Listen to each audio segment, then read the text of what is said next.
Good afternoon, everyone. Welcome. I missed you all. Well,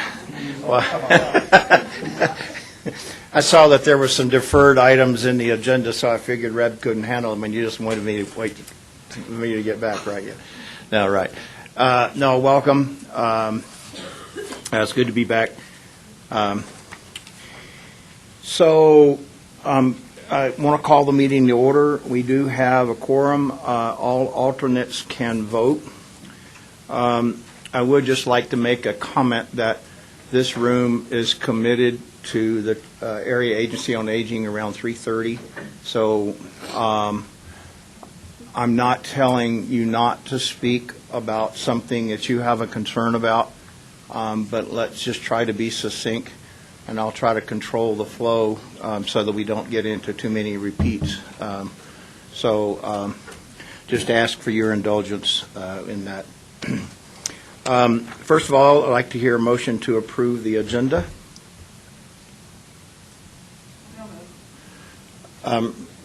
So moved, Cheryl? Joan, sorry. And Cheryl, second. Reb? I would like to amend the agenda so that we hear all 6 items, A, B, C, D, E, and F. The items, we vote on them separately, just hear them all out and then take one vote. The reason being, 5 of the 6 items request line item transfers from one project, and you have a better overview of the impact on 5 of those projects. So we have a request to amend the agenda. Do I have a second for that? Tom? All those in favor of that, say aye. Aye. Okay. And so the way I understand the thing is that because a lot of those are moving money from a single project, is to hear all of those and then vote on them individually. So is that acceptable? Okay. All right. So the agenda has more of a procedural thing. We're still going to take them in that order, but we're just going to listen to them all at one time versus voting individually. Public comments for periods not on the agenda. Any of the committee members have any public comments? Anyone in the audience have any public comments? Seeing none, we'll move on. Thank you. Do I hear a motion approval of minutes for the April 3rd meeting? Mr. Chairman? Yes. I'd like to make a change to those minutes. Okay. Bottom of the second page, last line. This was an information item provided by Miss Jennifer Irving. And her last name is on there twice, so it just needs to be Okay. deleted. Good catch. Thanks, Larry. So it's not minutes. Okay. Any other changes or additions to the minutes? Do I have a motion to accept as amended? I move that we accept the minutes as amended. Thank you, I Cheryl. second. And Larry seconds that. Okay. All those in favor? Aye. Any opposed? Okay.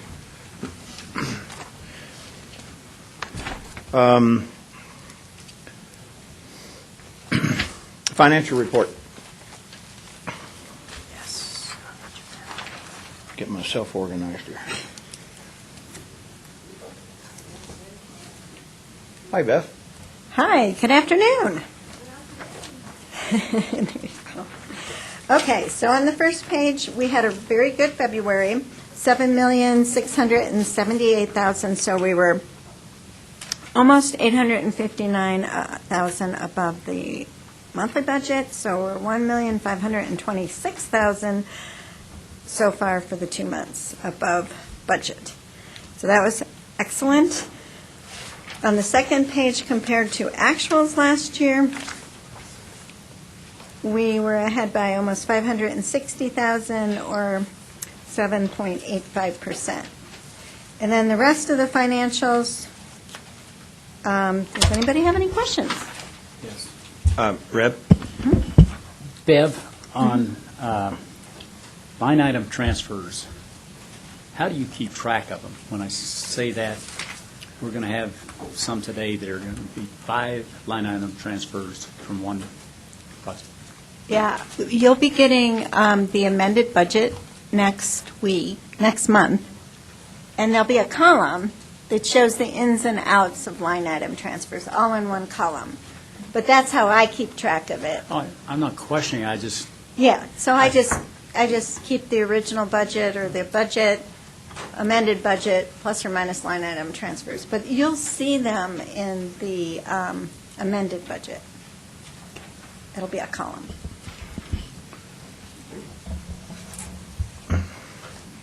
Never mind. Any other questions? Okay, thank you. Okay, thanks. Okay, so item 6 is capital maintenance public transportation contracts. Mr. Chavez.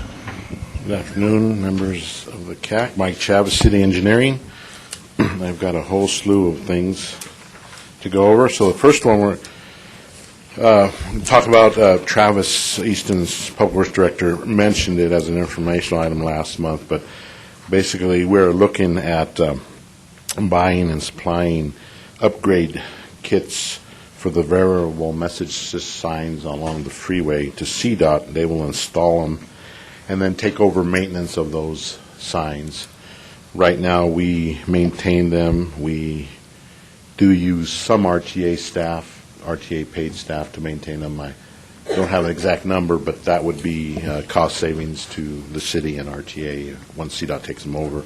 So what we're looking for is approval or recommendation of approval to the board from you to the board, and then this would actually be executed or authorized when we finalize an IGA with CDOT.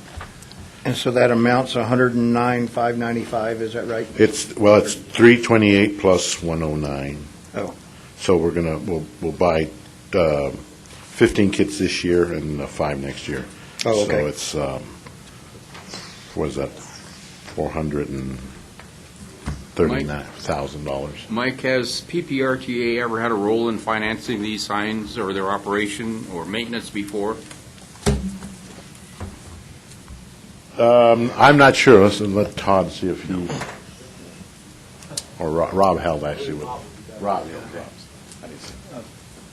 We'll have Rob Helt, head of the traffic management center, speak to that. Just so you may not know who I am. I am the new city traffic engineer. My name is Todd Frisbee, so you may see me every once in a while before this group. So I'll introduce Rob. He can answer that question much better than I can. Welcome, by the way. Thank you. Congratulations and welcome. Okay, thank you. condolences. Rob Helt, City of Colorado Springs Traffic Management Center. If I heard the question correctly, if as RTA, the original installation and operation was put in through congestion mitigation air quality grants many years ago. It was a IGA agreement between CDOT and the City of Colorado Springs. So ongoing maintenance has fallen on to the city, and we have used RTA staff and RTA funds for maintenance of the devices. So are we now expected to subsidize CDOT by furnishing them 20 new kits? I had started the process of, most of the devices have reached the end of life as far as the electronics, the controllers, things like that. So we were starting the process of putting a package together to do all of that upgrading through the city of Colorado Springs. We bought through PPRTA a test kit about a year ago, and we installed it on the sign on Cimarron. And so it was basically a proof of concept that we could buy these kits to upgrade the signs so the usable life is extended. So that is when CDOT approached City of Colorado Springs and asked to take over the devices. And so that's why I didn't go any further with the process of asking for all of the money. So this could be seen as get them in working order and up to speed and handing them off, and then we're out of that business. They will take over the operation of the cameras and the cameras and the VMS signs on their right of way. That's their business model and operations model for across the state. is this only those devices that are on their right-of-way? Yes, we will Are there continue any in to, our right-of-way? yes, that we maintain within the city. So there's smaller VMSs, and there's an additional 74 cameras that are located across the Colorado Springs area. Any other questions on this particular one? You guys got the briefing last month on this. Any further comments or questions? So let's go ahead and vote. Dave? So, the city, you're saying PPRTA or the city will spend $4 million? Approximately $400,000. So that would, 400,000. yeah, it would be PPRTA funds through the congestion mitigation. So you spend $400,000, we buy upgrade kits, and they last for another 10 years before CDOT has really anything to do. The installation of the kits is a large component also of the install. So that would be any of the lane closures, paying for the installation. CDOT has agreed to do all of that. So that would be a burden upon the city if we did the upgrades. So we will do 20 of, or basically buy the kits for 20 of the VMSs. They will do the remainder, but do the install of everything. Tom? So is this going on in Pueblo also? I'm going to lean on Scott Dalton from CDOT. In Pueblo, CDOT already owns and maintains the cameras already. What we're doing is we opened a joint operations center in Pueblo for Region 2. We've expanded the safety patrol program in Colorado Springs, adding more vehicles, more trucks of the safety patrol program, and we took over the dispatch of CDOT maintenance operations from State Patrol. The reason we approached this MOU was so we can have control of the cameras and the VMS boards in our joint operations center as they do around the state. These 20 repair kits are actually only half. CDOT's buying the other 20 to do the repairs also, and then we will do all the installation. So you're taking over the one up in Monument also then? We already control the one up at Monument. And you've had that for how long? As long as I Since it was can- installed? Yeah, as far as I know, yes.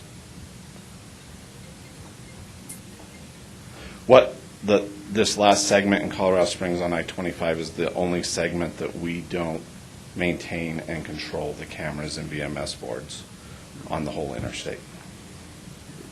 It seems local communities are being told to pick up the cost of the interstate system. Yeah, above our pay grade. Yeah, but you're right, in a lot of areas. And it started with I-25 expansion through here a long time ago, so. So what we're asking is, because you have owned, the City of Colorado Springs has owned and maintained those, we're asking for 20 of the 40 upgrade kits. We're going to supply the other 20, but then we will take control over the cameras and the boards so that we can dispatch our maintenance patrols and safety patrols on the interstate, be able to provide a better service. So it would eliminate another layer of coordination in the process. Yes, sir. So the obvious question is, if this group would say no, then the kits don't get in, and then what happens? That's what I thought. Yeah. Jim brought up the gap. We heard it after the fact, but we heard it, and none of us knew that it was going to be a toll lane. So we have been misled, or whatever, by CDOT before. Literally, you put a good point to it. Literally, CDOT is divesting themselves of a lot of issues,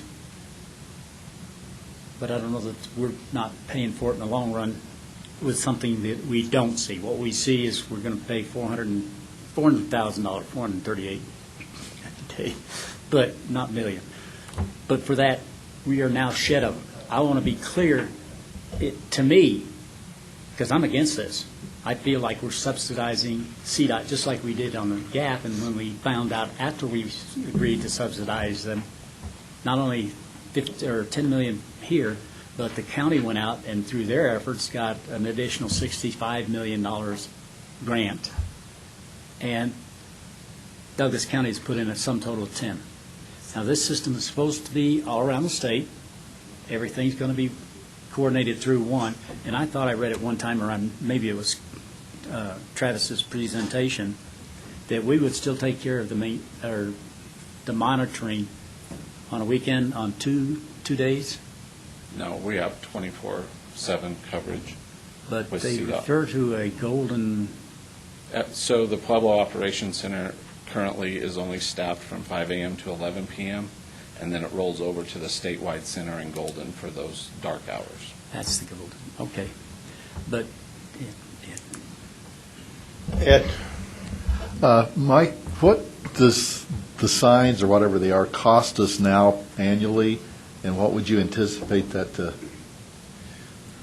is that being offset by divesting these and getting them?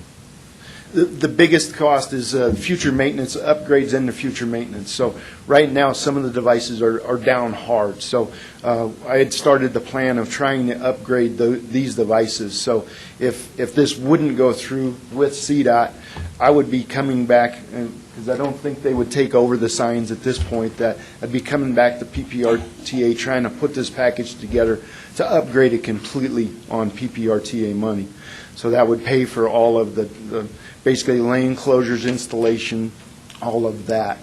The original IGA basically says that the city is responsible for the future maintenance of the devices under the usable life. So this is actually a cost share with CDOT to get these up to standards, and they take over maintenance, so it's a deferred cost for us down the road. Yes. Did I summarize that? Yes, I would say it's a good deal because we're maintaining them now. Great. Sounds like they're in pretty bad shape, so. Call the question, make a motion to approve. we're going to do it separately. We were going to do 6A first. So we got a call for a question. Do I hear a second? Scott? Was Red's original motion that A, B, C, D, E, and F are voted on as a package? No, my amended thing was, do you hear all of the presentation, you vote on them separate? Because it calls for in the agenda to have each one. But this one is not a funds transfer, so that's the reason I chose to do it this way. That's fine. So this one is not a line item transfer, it's a single item. So we have a call for motion and a second. Any further discussion? Rick Hoover, call for question, and Scott call for the second.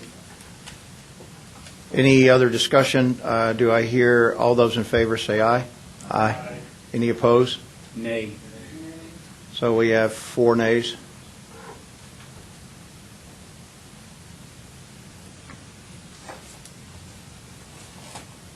Okay, thank you. Thank you, guys.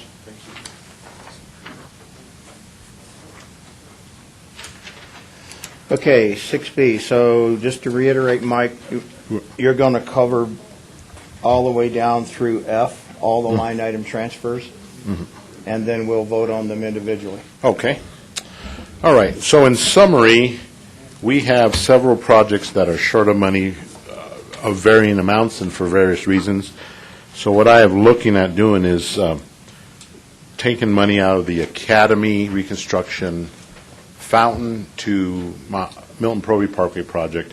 I've got $12 million budgeted this year in it, but we're just starting the design, so we're not going to need the construction funds in 19. So basically I'm borrowing against that project this year, and I kind of looked at the years out. I've got a big spreadsheet that has all the projects spread out through 2022, actually. The last 2 years, there's a little space there, wiggle room. And so I'm going to be able to put this money back into Academy in the 2020 budget request. And that was a concern, and I talked to Councilman Avila, because that's her district, and I talked to her this week about it's just a temporary thing. We're going to put the money back in.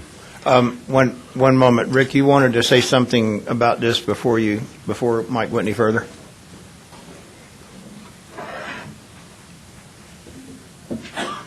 Excuse me, Mike, sorry. No, Just a little factual history I put at each of your places. The PPRTA 2 voter approved A list, with these on the back, but A, I've highlighted in yellow 10 program funds, what the city calls things called program funds. They are, another way to describe it, is they are generally worded capital projects that give the city a lot of flexibility.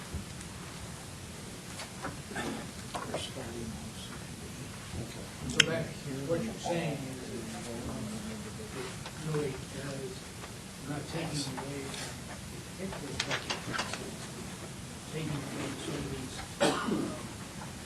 general projects to move that money around.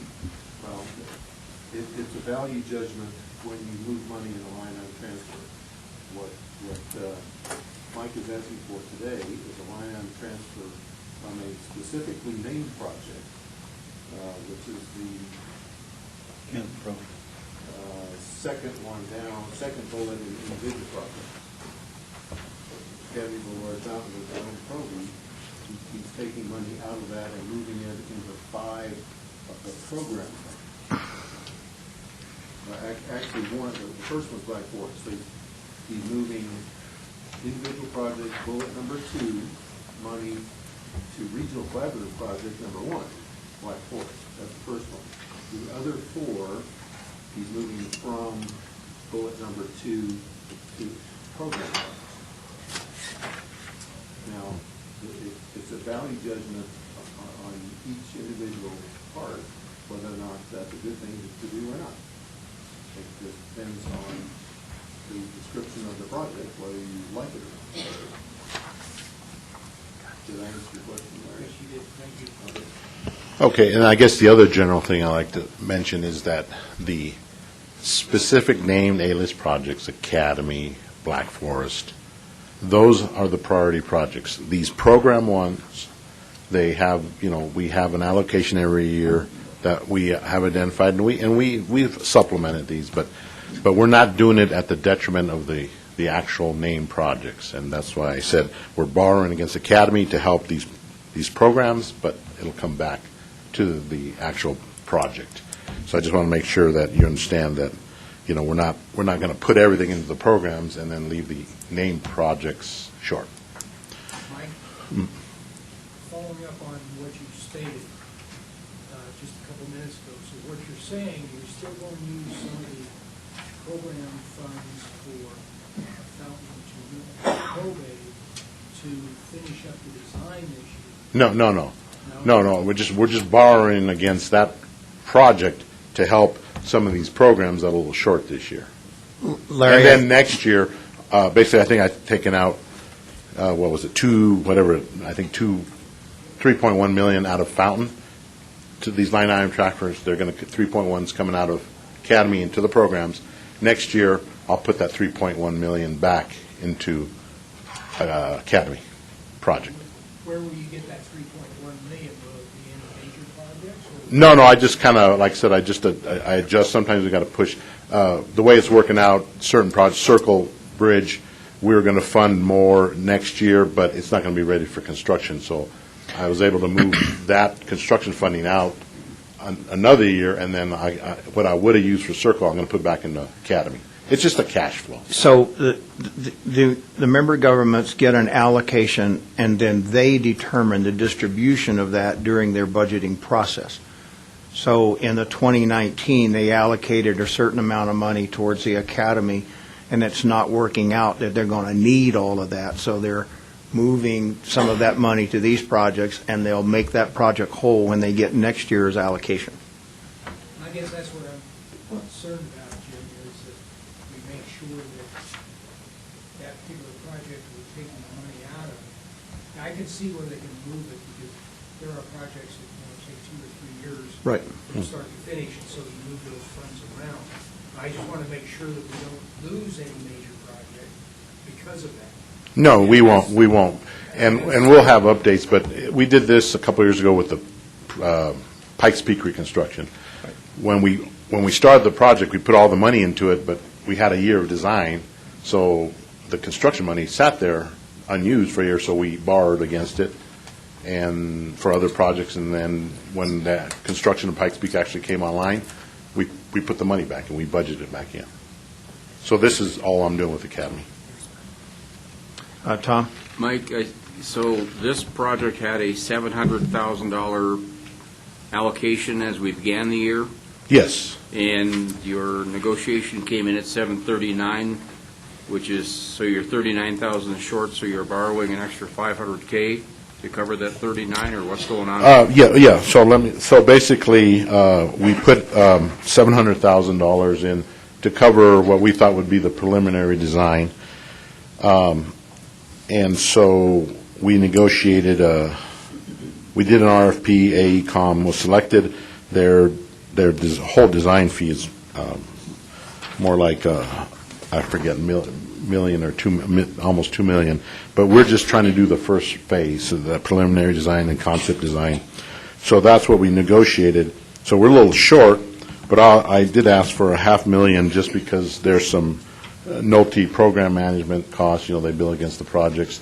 We also may get to the point where we can get some right-of-way purchased if we need to, so I just wanted to put a little extra in there and have enough money to get us through this preliminary design, have some right-of-way money, and also if we move on to the next phase, I can just keep AECom going, rather than have to come back and line item transfer some money. Okay, Questions on that one? Questions on any further questions on Black Forest? Okay.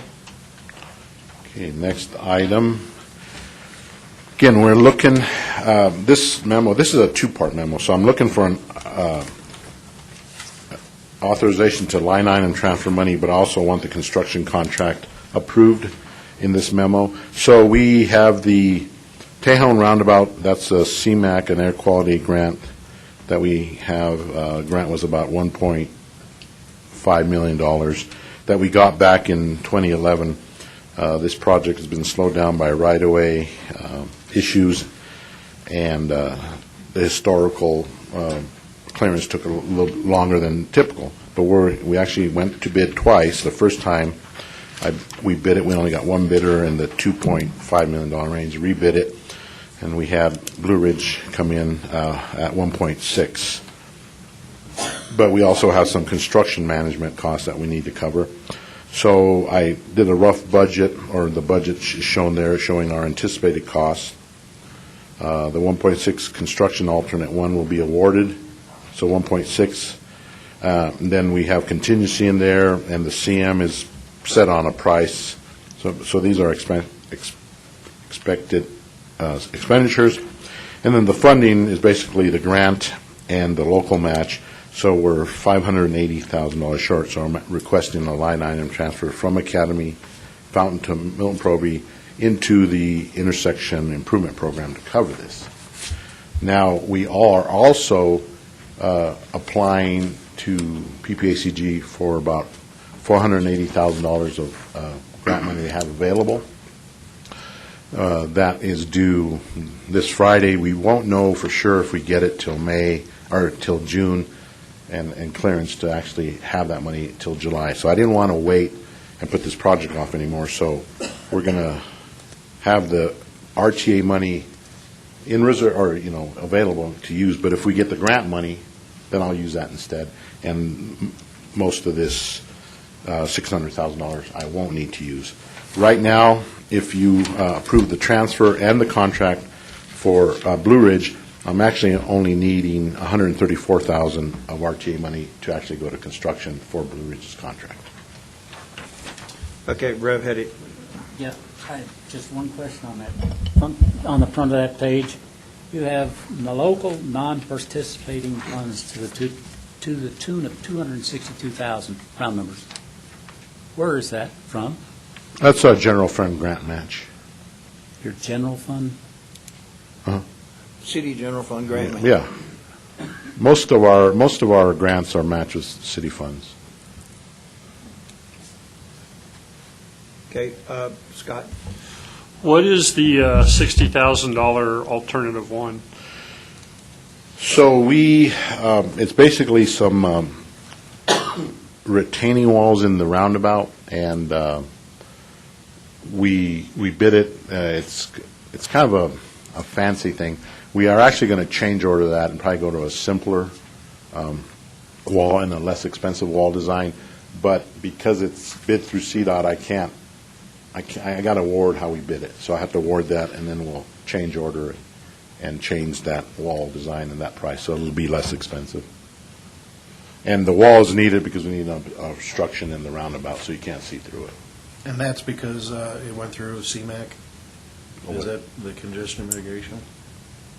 CDOT. Well, yeah, it's a CDOT grant, but it's a air quality grant Okay. specifically. So this request is approve the line item transfer of $600,000 and also approve awarding the $1.66 million contract to Blue Ridge when you vote on that one. Jim, what I'm trying to figure out, Mike, is that it says PPRTA funds of 134, so once again, we see 460,000 over what is documented in the paperwork. Okay, if you look, I'm short $580,000 because I need 1.66 for the construction. I want to reserve, 10% contingency. I need 280 for material testing. I don't disagree with any of that, but you're saying PPRTA share is 134, and you're contributing 600. No, that's, so overall I need 600,000, that's what, in the program, but to actually award Blue Ridge's contract, I only need 134,000. That's the contract amount. Trying to make Contract. trying to make the budget for the contract, for the project whole. Yes. With the 600K. So that 400,000 would, that 480 that's remaining would be for contingency and to pay my consultant for material testing and construction management. Mike, I'd like to go back to that local non-participating funds. You're taking monies from the general fund for matching grant from the city? I don't understand, because you use that same term in another one of these 5 items. What's coming out of the city's general fund, and where are the funds, they're matching funds, I assume? It's a federal grant, Yeah, Well, they got the federal grant. right here, yeah, 1.263 million. is the federal portion. Our portion is 17%, is the 262, and comes That's from out general. of city. That's city, uh-huh. Thank you. Okay. Do you know if that's true of the next item? And I don't know if it's the next item, but there's another one, you use the term, local non-participant. Yeah, I'll have to see. Yeah. So any other discussion on this particular project? Okay. Next one. All right. Let's see. The next one is, Printers Parkway and Parkside. 6D, Mike, in the upper right. okay, yeah, all right. All right, next one, we have a grant that is on a project that's pretty old, from back in 12. And when we applied for it, we got about $623,000 to do a roundabout at Printers Parkway. As we've gone through the design, it's become more expensive than we anticipated, so we are short. So I am requesting a line item transfer from Academy to the intersection improvements program of $1.2 million to cover this project. Again, I have a breakdown of our expected costs. We haven't gone to bid on it yet. We're close. But I'm looking to have to cover the construction, some contingency, material testing. The water line relocation will be reimbursed by CSU. So we have about a $1.2 million shortfall on that. I'm requesting that. In this case, Yereb, yes, the local funding is general fund, that $46,000. Brian had a question. Yeah, just kind of a general question on these two projects. What data does the city have available that putting roundabouts at these two intersections is going to help or reduce traffic issues, collisions, et cetera? Okay, right now, at Prentice Parkway and Parkside, that's that super wide median, and there's quite a lot of history, accident history there, a lot of crashes. So we looked at that and saw the roundabout as being the best option. The signal really wouldn't work because you basically have to redo the street and narrow it, and with that kind of room, a roundabout works good. Roundabouts also are proven to reduce accidents and the severity because you're slowing people down through. I'm generally a proponent of them. Yeah. I just wanted to make sure that Yeah, so that was you guys looked had at. actually studied it. Yeah, we had looked at way back, and Okay. that's what we came up with. Mike, I got a question. In the fourth paragraph, right before the table, you said this project's been delayed by historical and right-of-way issues. Does that really apply to this project? It was the same statement, same general area of the previous memo. Yeah, well, right away, it's been delayed, and when I say historical, that means the clearance, CDOT, you got to go through an environmental clearance Oh, okay. and historical, Okay. and that takes time. Okay. Finding the historicals are taking longer than the environmentals now, because they're included as part of the... Yeah, actually. Okay, any questions on this one? That is a very wide street down there, and people do kind of tend to speed down that street. Okay, 6E, 6E. intermodal transportation. All right, this one, okay, so in this request, we're looking at transferring out $500,000 to supplement $500,000 of city funds. The city's going to be conducting an update to their intermodal transportation plan. So we have a plan that was done back in '01, and it's pretty old.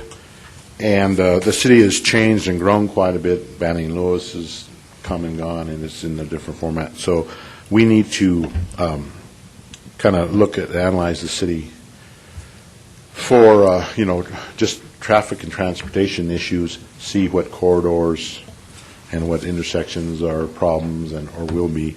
So, as my memo states, we had a $500,000 of city money was budgeted, but as we started looking at the scope of work and what we needed to do, we realized we needed more. So I talked to traffic and I said, well, let me go and see if we can supplement that so we can do a proper study, and this study will guide what we're going to need for the next 10 to 15 years, transportation-wise, and give us a guide even beyond that.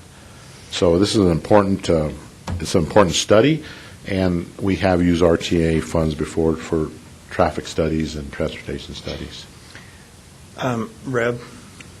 The question is, the city just came out and announced they had made a master plan to take us through, and I think it was 25-year plan, but they never said how they were going to pay for it. They had approved the plan, and it's a master transportation plan for the city, including intermodal, public transportation, as well as vehicular.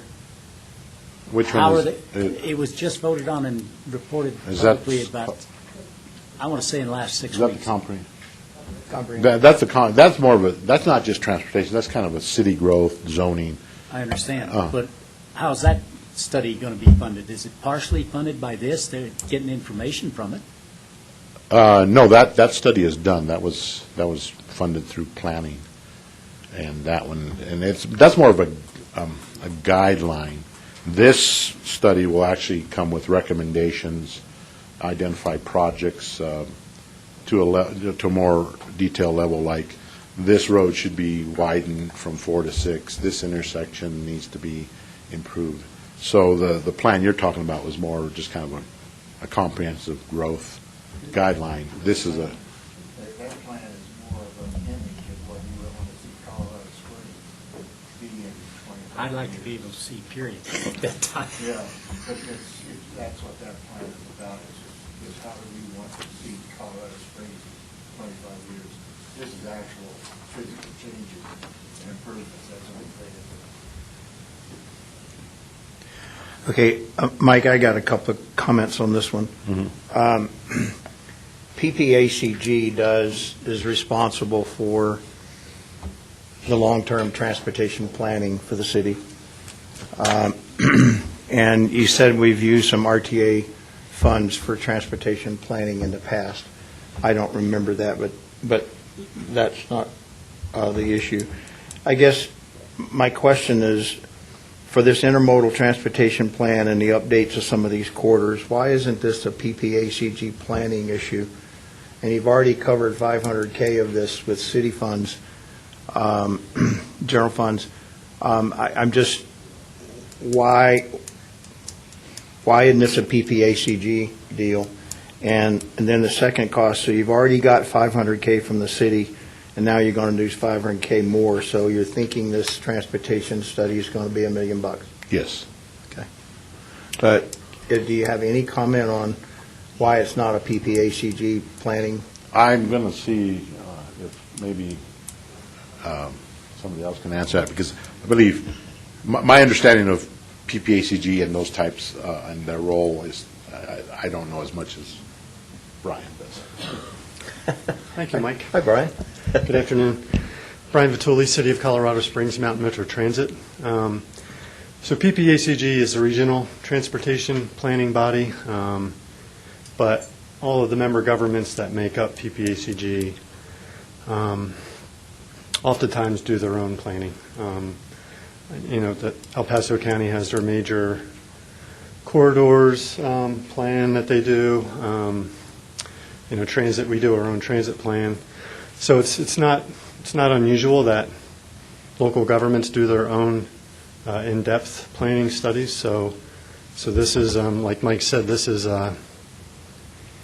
probably a early 2000s plan that's been in need of being updated. So it's a long time coming, and it's a big effort. And as you know, I've participated in a number of those in the past, and I understand the magnitude of the effort. I'm just questioning the source of funds. Okay, sure. That's all the question that I had on that one. Any other further questions on this particular one, 6C? Just a quick question, Mike. If members of the public wanted to be involved in the public process, how would they do that?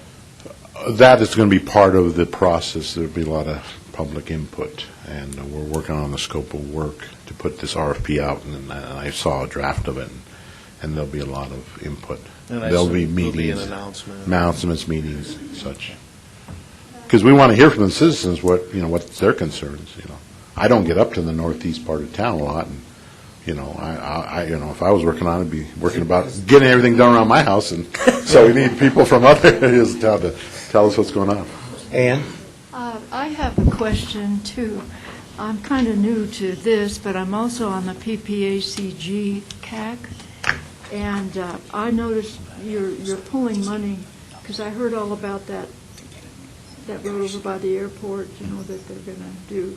So you're pulling this organization's money out of that to put on other projects. Well, it's all RTA funds, and they're all RTA. They're all city projects. Well, but the PPACG is multi-county, and they're doing something over there on Milton, whatever. Milton Proby? Yeah. I mean, at least that's what I'm trying to understand all this. I'm certainly not an engineer, but all these different funds, where you have to take this and pull this over, I approve of that. I think flexibility is good, but I was just at a meeting last week, and they were talking about these same things. So I'm just saying I still don't get it, but I'll try. We can probably say with reasonable surety that they're not the same thing. So, Tom, you got another? Were any PPRTA funds used to cover the cost of the El Paso County Major Transportation Corridor Plan? Jennifer, can you answer that? I don't. Jennifer Irvin, El Paso County. Our last plan was completed in 2016, and it was completed with all county road and bridge funds. Carlos, just to bring you up real quick, we're working on agenda item 6. We're covering B through F covering them all, and then we'll go back and vote on them individually. Any other questions on this item for Mike? Reb? It's not a question, it's a comment before any motion on items B through FR. The total requested but for line item transfer amounts to 24% of the budgeted amount for the account, this year's thing. It's just for information, it's 2.638 million. I think I did my math right. And that amounts to 24% of 13 million that was budgeted for this year for Academy, Fountain to Milton Proby. But it's all coming out of one project. Temporarily, and that may be true, but the thing is we're not taking it away permanently. We'll put it back in, so. Yeah, what concerns me is we're going to end up the same position we were with one. In PPRTA 1, we had to change or modify, and rightfully so, but Mark Sheffel South and part of Mark Sheffel North, we didn't have funds enough.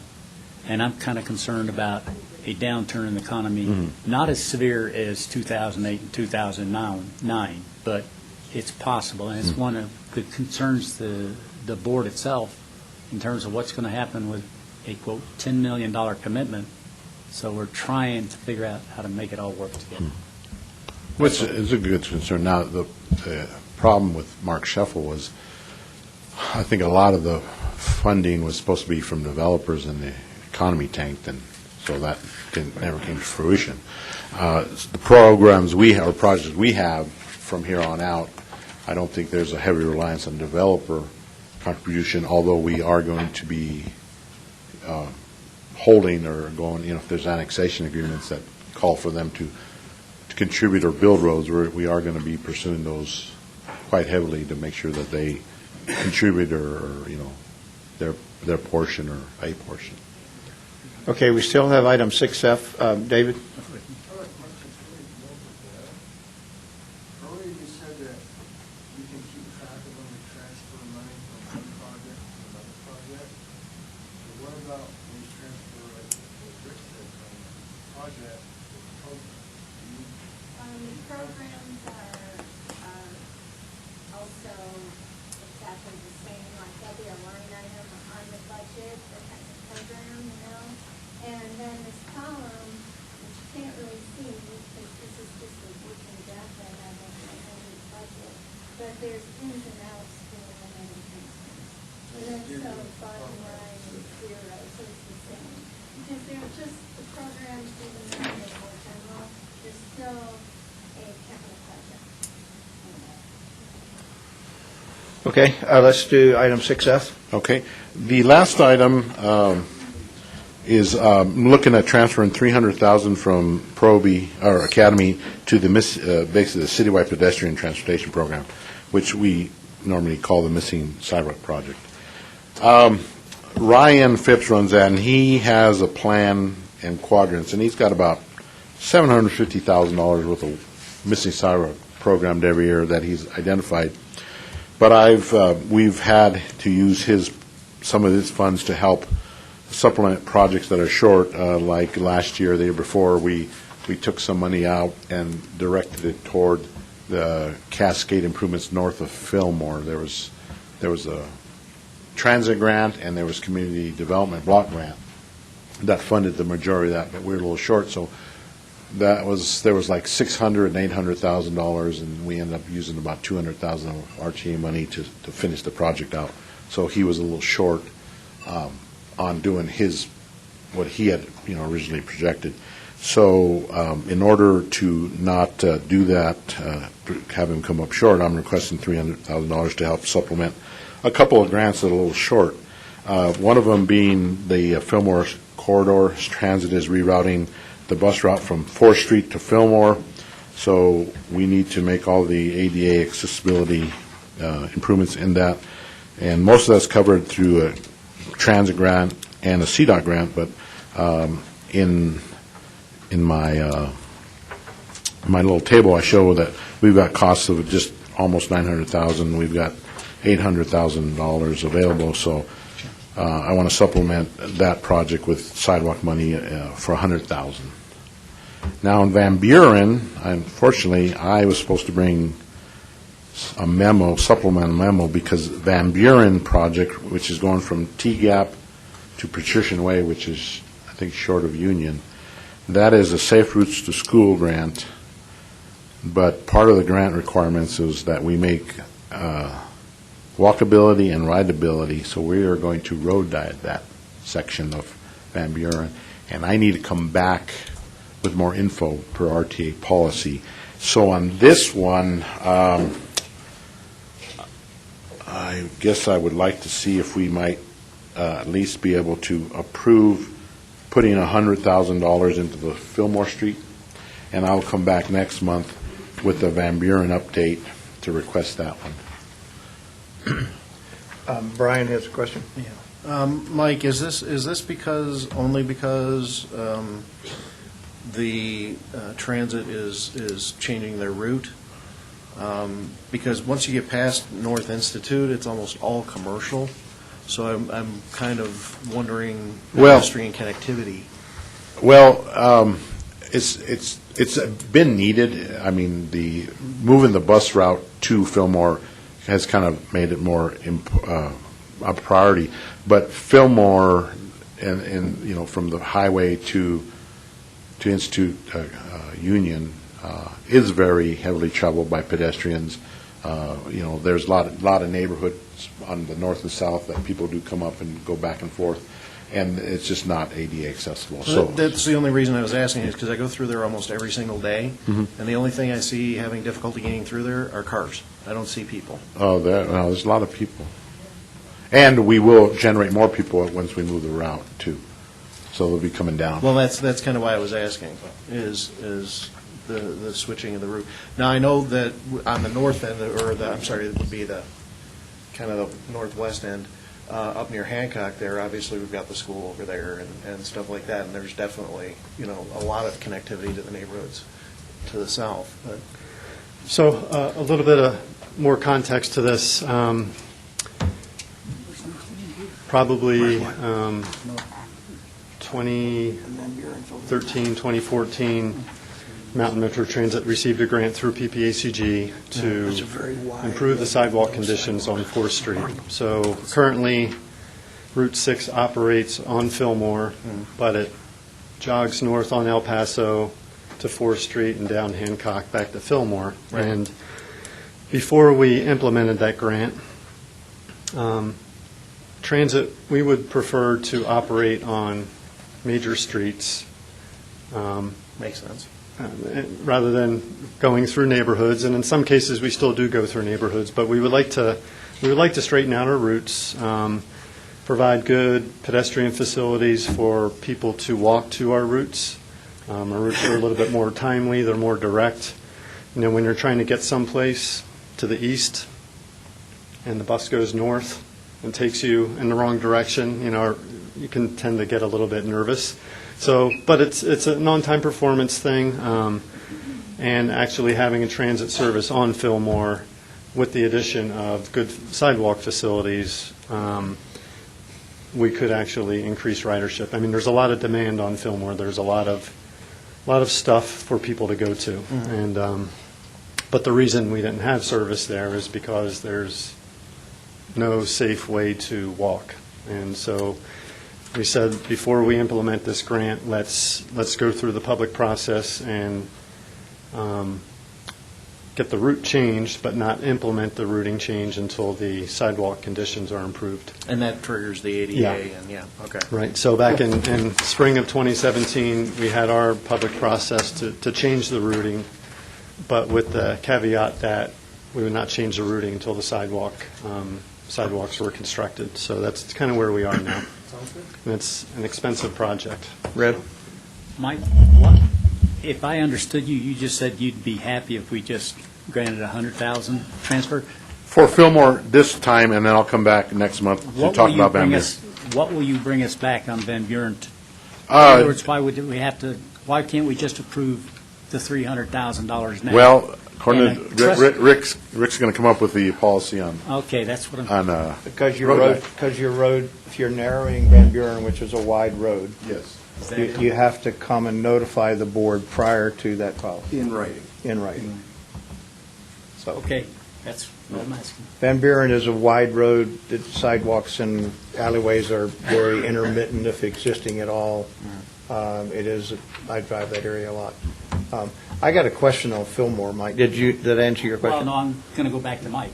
Why didn't they do that on Bermejo? Where's the written notification that they're taking 4 lanes of traffic plus 2 parking lanes and going to 2 lanes of traffic, period?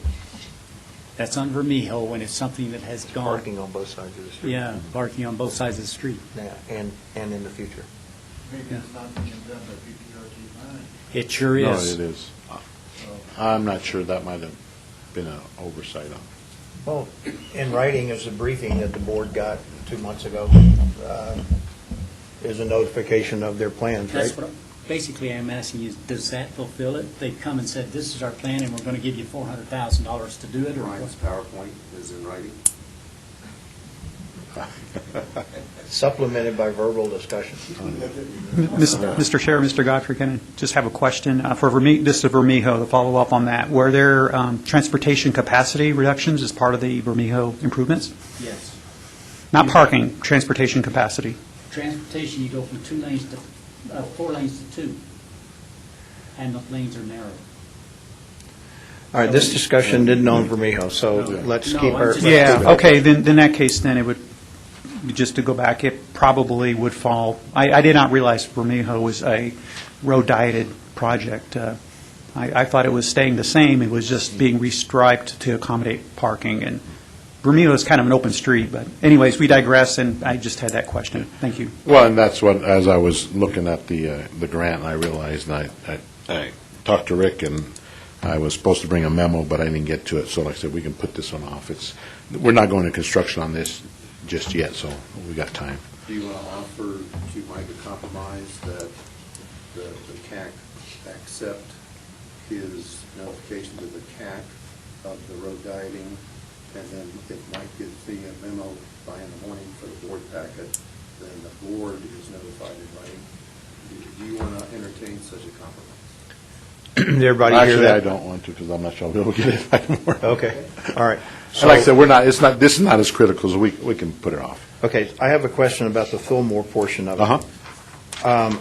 As Brian alluded, and you did as well, and anybody who travels that, I'm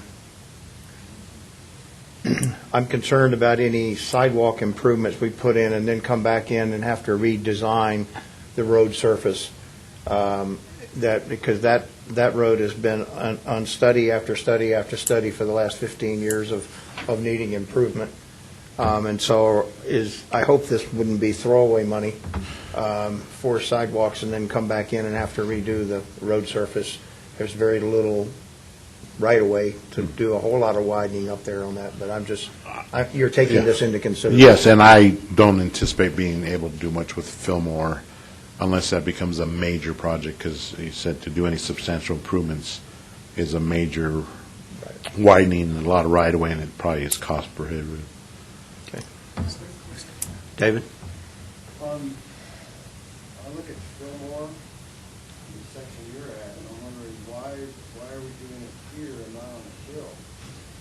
But there's absolutely no sidewalk, and one sidewalk's there, it's not the switchback asphalt. Well, we take care of this area, then we can concentrate on the hill, because, but the hill does not have as much foot traffic. There are people who walk, they do walk it, but, I drive up and down Fillmore quite a bit, and there's, that commercial area, there's a lot of people walking to the business and stuff, so it's. Yeah. Well, that's something well, let me up my request for $2 million and we'll take it all. We can do it all. It's just a matter of, just bites at a time. All right, so. Was that the end of it? Yeah. So any other questions on this one?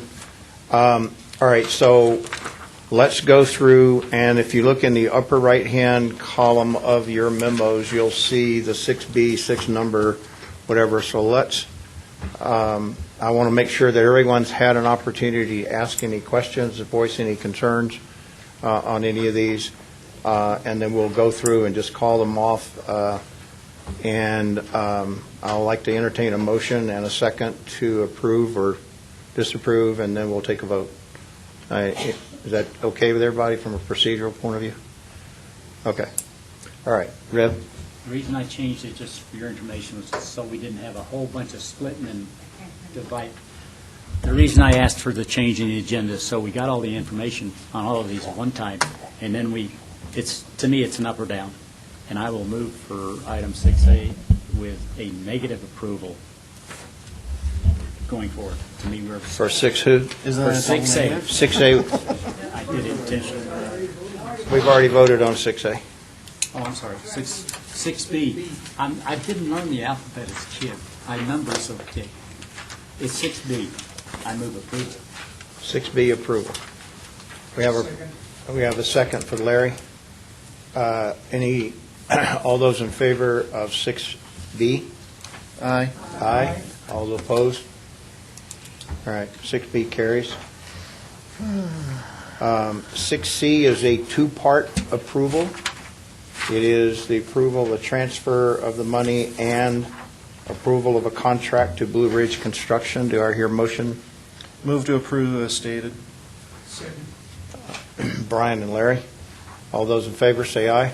Aye. Any opposed? One, aye.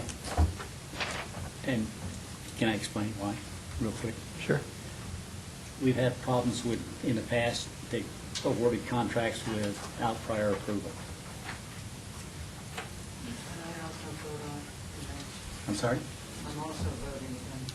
So we have 2 nays, 3. 3 nays, 3 nays, 4 nays, 4 nays. Hey, this is supposed to be... Okay,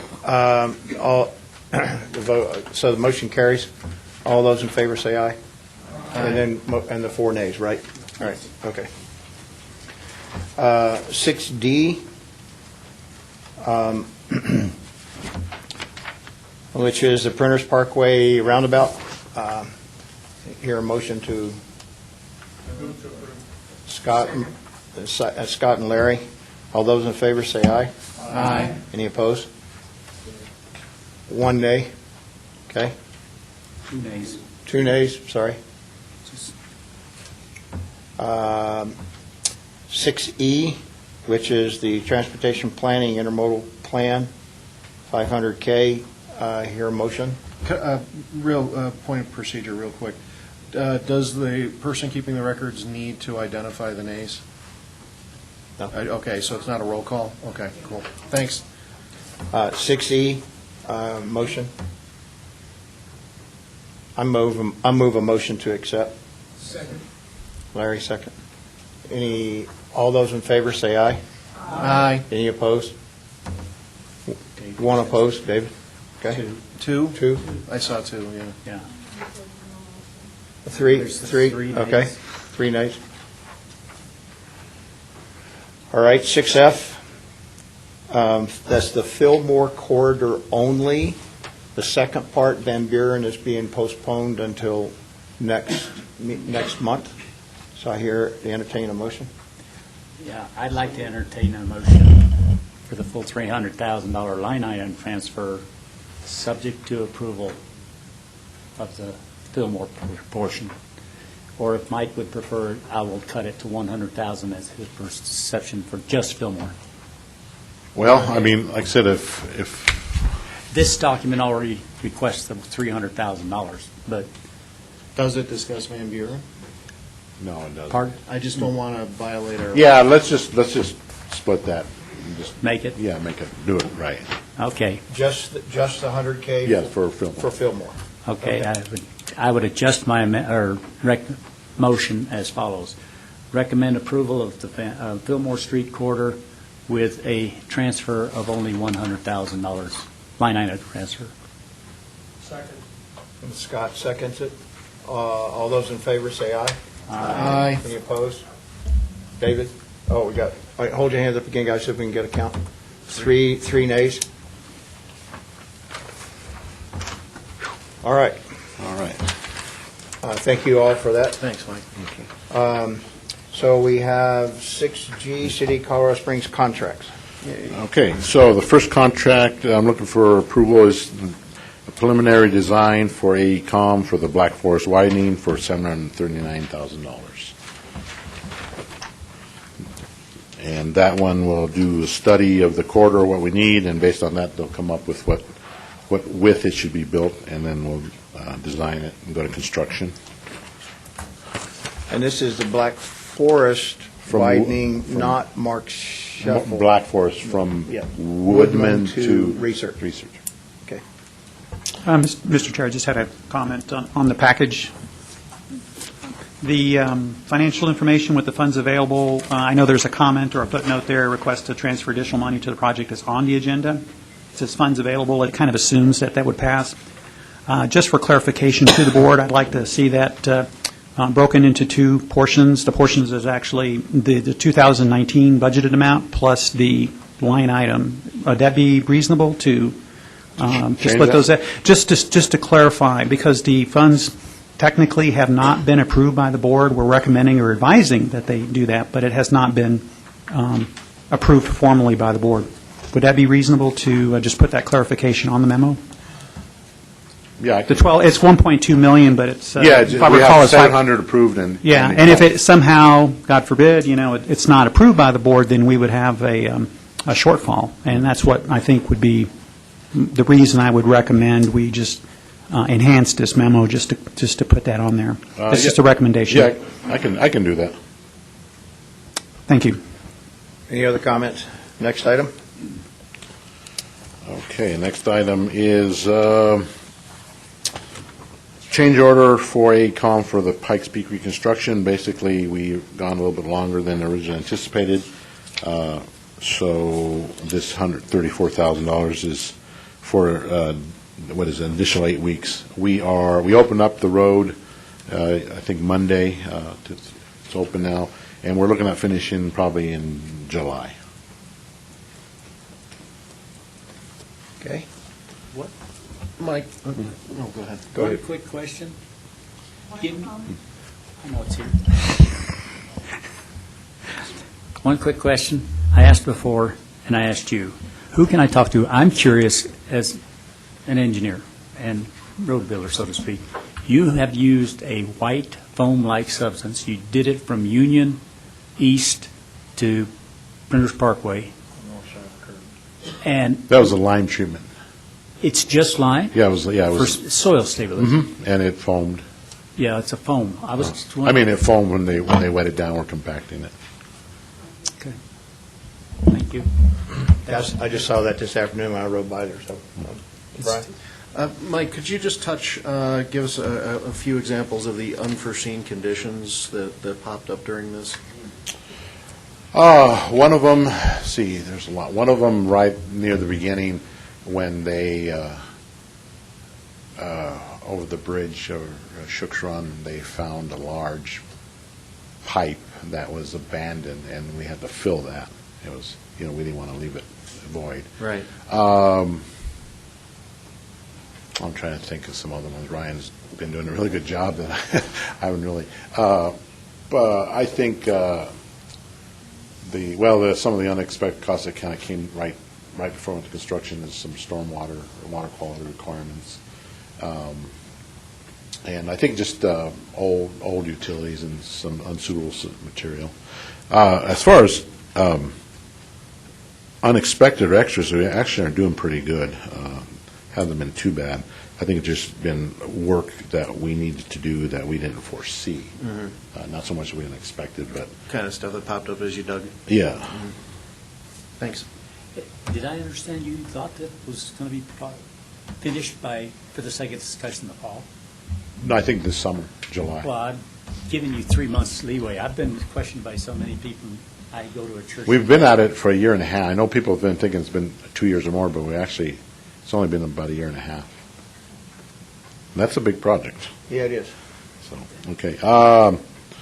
Next item is approving a design contract for AECOM for the Academy reconstruction, and this is for both segments, the Bijou to Airport and the Fountain to Milton Proby Parkway. And this is 1.4 is only for preliminary design.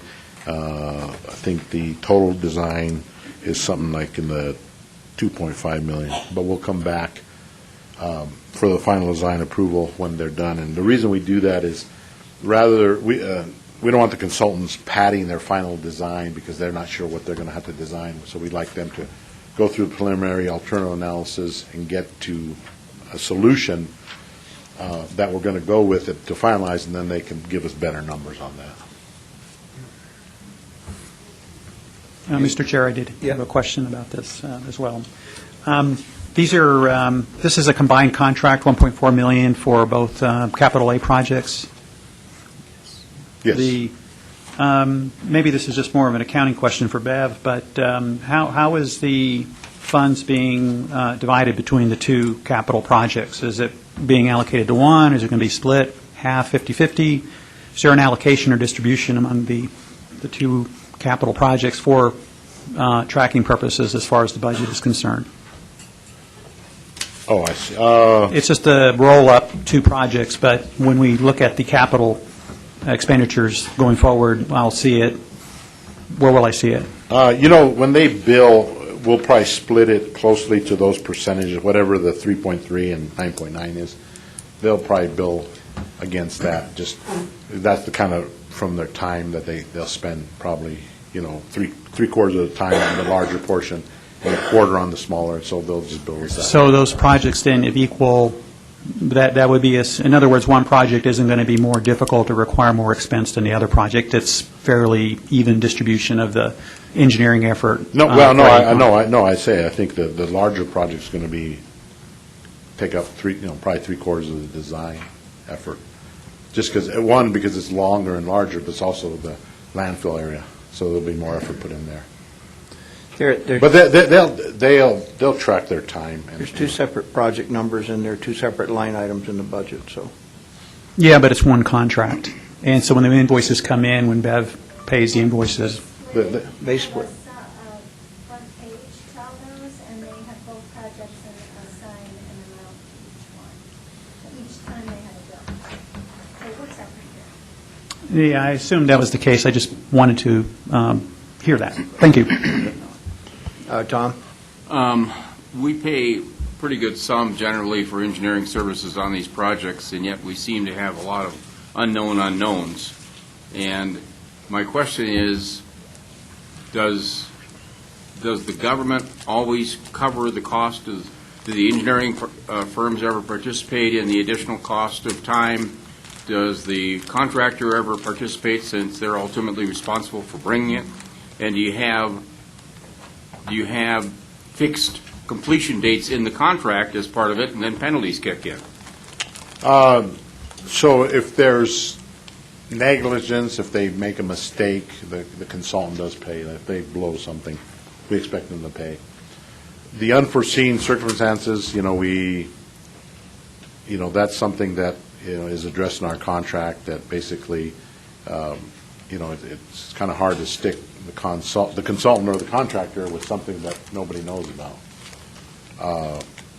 Now, we are going to be doing more detailed subsurface engineering because of the state law that passed that requires us to do more effort. So in that vein, we may see less of the unforeseen circumstances. But this one's got like an 8% time overrun on it. A what? This one's got like an 8% time overrun, 10 weeks out of 90 to get it up to 96 point.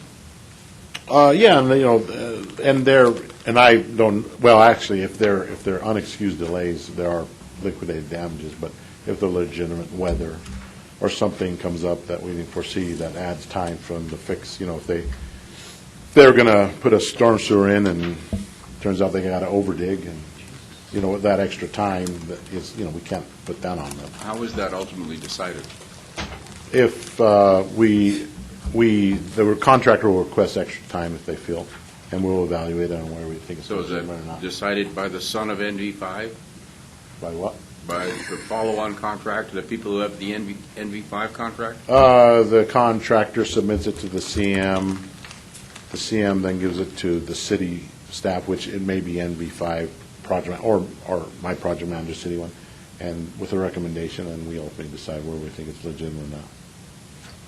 And we negotiate. We did that with Cottonwood Academy, with utilities. They came with a bunch of claims, and we looked at them, and we actually, I talked about that last month, we actually settled it, and we put all the cost on CSU and not the contractor. And This isn't really about this project, but when you talk about pavement settlement and deterioration due to insufficient stormwater, is that what creates sinkholes? Is that why we get sinkholes in our roads? Is that what that means? Sometimes. Okay, thank you. Las Vegas? Las Vegas Royer, we are finalizing that design. It's a change order for FHU for some additional tasks that they are finalizing to get that approved. That one has to go through the PUC, so there have just been a few right-of-way issues. There's CDOT, there's city, and there's county, so trying to clarify all that. They had to do a little more work on drainage and water quality issues, just some final things that were above their original scope of work. Any questions on that? Carlos? Yeah, I did have questions, of course, on this one, since it impacts the Shooks Run Trail. For the Task 4, will that bring our design to pretty much 100% complete for design work on this project? Yes. Task 4, because I think it's been tracked at 90% for a long time now. Mm-hmm. This is just to there's bring it up just to a lot 100, the other 10%, is that what this is doing? Yeah, this will finalize it. Finalize design. And then after this, when do we expect the construction contracts to be let for this project? We'd like to try to get it out this summer or fall. Like I said, the main hurdle right now is just getting the PUC to approve the railroad agreement and all that. And you're still comfortable with the 18 months construction schedule for construction? Is that was a working number? Is that still reasonable for this project, based on what you know? Yeah, 18. Yeah, I'm not sure it would take that long. 18. Okay. It can go faster. It depends on. Yeah, how I haven't it's- really seen what kind of timeline. Okay, so summer or fall for the construction Start. Yeah. and we go from there. All right. Thank you.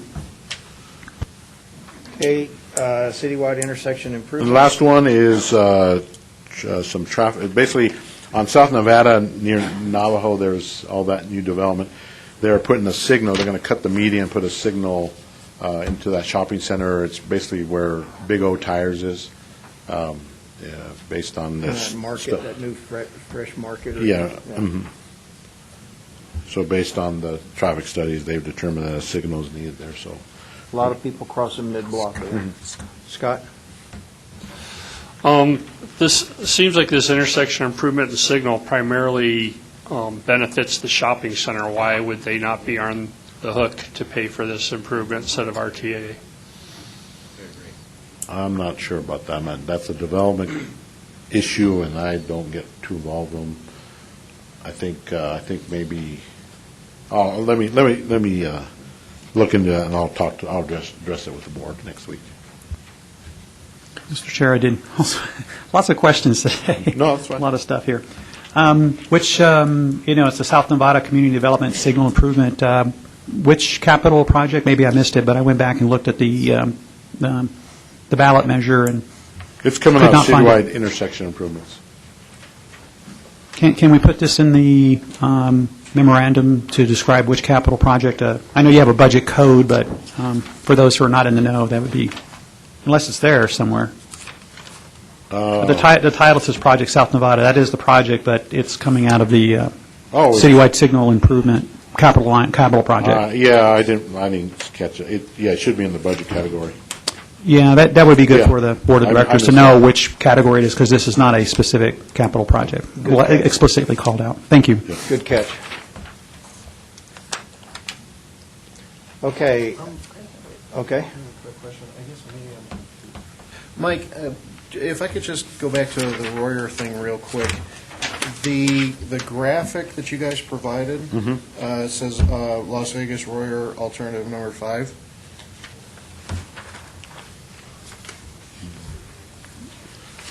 Well, that was the depiction that comes close to what we're doing. I was just looking for an exhibit. And Okay, because I was going to say, I actually had to pull up a map to double check, because I'm like, that's US 24 and near Hancock. That's about a mile up from yes, Royer. so yes, so this crossing is being moved east from Royer to Spring Creek, which is on the north side. That's the CSU Leon Young. Right. Yeah, and So Royer, the It will be- Royer is actually not going to be Royer. It's going to be up there. yeah, it'll be closed off. Okay. Thank you. Okay. Reb?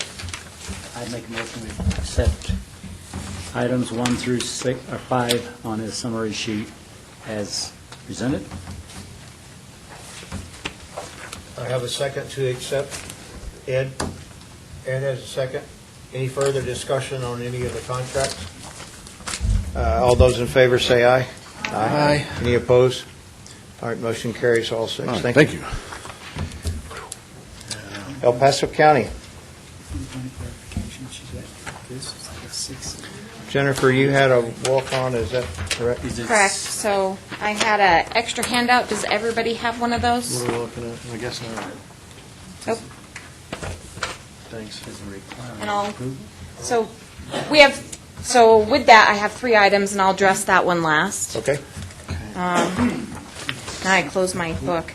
So the first item I have today for you is related to West Colorado Avenue. This is a CSU gas line relocation, and we originally came to you earlier this year or late last year, I think late last year, to talk about and gave you a list. If you look at 1, 2, 3, page 4, I think, that looks like this. Yes. Everybody have the new handout that was at your place? And I'll address that one last. But we originally we received an estimate from CSU in relationship to this gas line at $77,304.35. As they did the work, then they have completed that work on that relocation, and our final bill for that relocation is $99,204. So what we're asking for today is the additional amount, the $21,900.37 for that CSU relocation of that gas line. And you know, they estimated that based upon time and materials, and it just came in a little bit higher. The next item is the last of our major maintenance contracts for this year. I came to you last month with most of those, but we had our asphalt overlay program still in negotiations. So this is with Mark Marietta, and this is for our 2019 paving list. If you notice, the contract amount we're requesting is $7.2 million. Typically, we do about $4 million worth of work, but we've had some accumulation of some rollover, and so we're taking advantage of that and adding in for this year approximately about $3 million of some of that rollover that we've had of maintenance, so that we're actually spending some additional money this year. So that's kind of a blip in the radar, and so that's great. We took our paving list to our Board of County Commissioners earlier this month, and earlier in April, and had that approved. So once we have this contract approved, we're going to get out there and start in late May and get some asphalt paving done. And then finally, my walk-on item, and I apologize. This one was overlooked when we sent the packet to Rick. So we are asking for an additional contract amendment for the Highway 105 project, and this is in your handout. We've been under design phase on this project for a little bit, but we started with an overall corridor plan for the entire project, and then we have broken out the initial project, which is, we're calling it Project A, and it's from Woodmore to Lake Woodmore. And reason why we're breaking that out is that we have some additional federal funds that we had identified for that project that we had received through PPACG. So we were able to get some additional funding for that project. So we broke that project out, and that is the area of the project that is actually going to 4 lanes, and is in the more of the area of adjacent to the town of Monument, which really needs some significant improvements. So we've gone through preliminary design, some final design, and we are coming back to you with some supplemental requests for final design. We have had to relook at some access locations that are pretty difficult there, related to a school and also a church.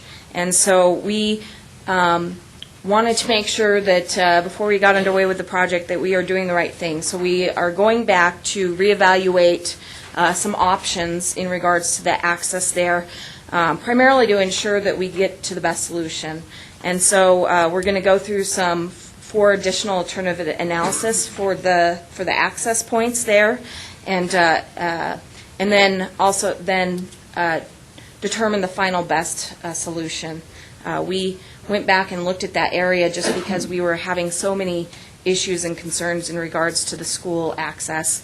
And what we may find is that there's some significant work that the school may need to do at a future date on their own property. Is that the school and the church is kind of just east of the gas station, near the top of the hill there? Or Yep. It's going up on the Yep. north side? Just right in that same area, there's a road, is it intersect right near the bank, I think, that's got a pretty steep incline coming right up to the highway, and it's just below the crest of the hill. Is that's the general area you're talking about? Yeah, so essentially from Woodmore there to Lake Woodmore is the name of the yeah. road I'm trying to think of. Yeah, Okay. so we have in our scope revising that traffic study, looking at a whole nother host of alternatives, and then also including some time in there for public meetings if we determine that we need to do that.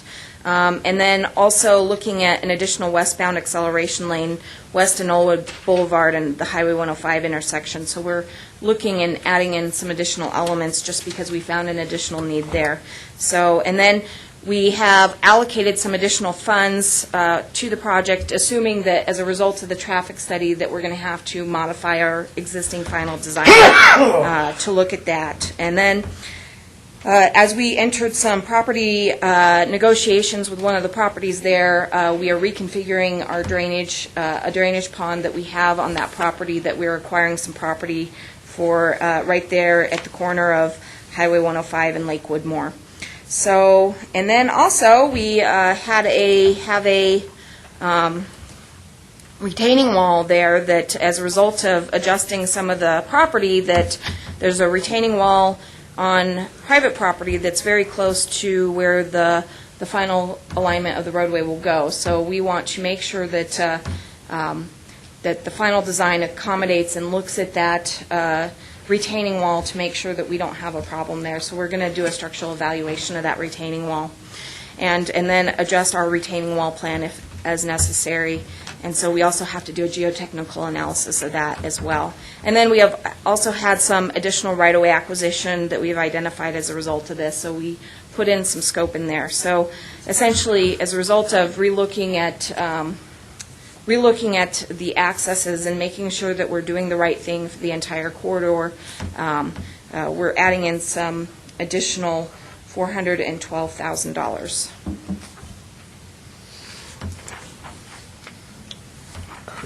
Reb? I move approval of item 6H, and I'm going to call it 6H1 with permission, the added walk-on.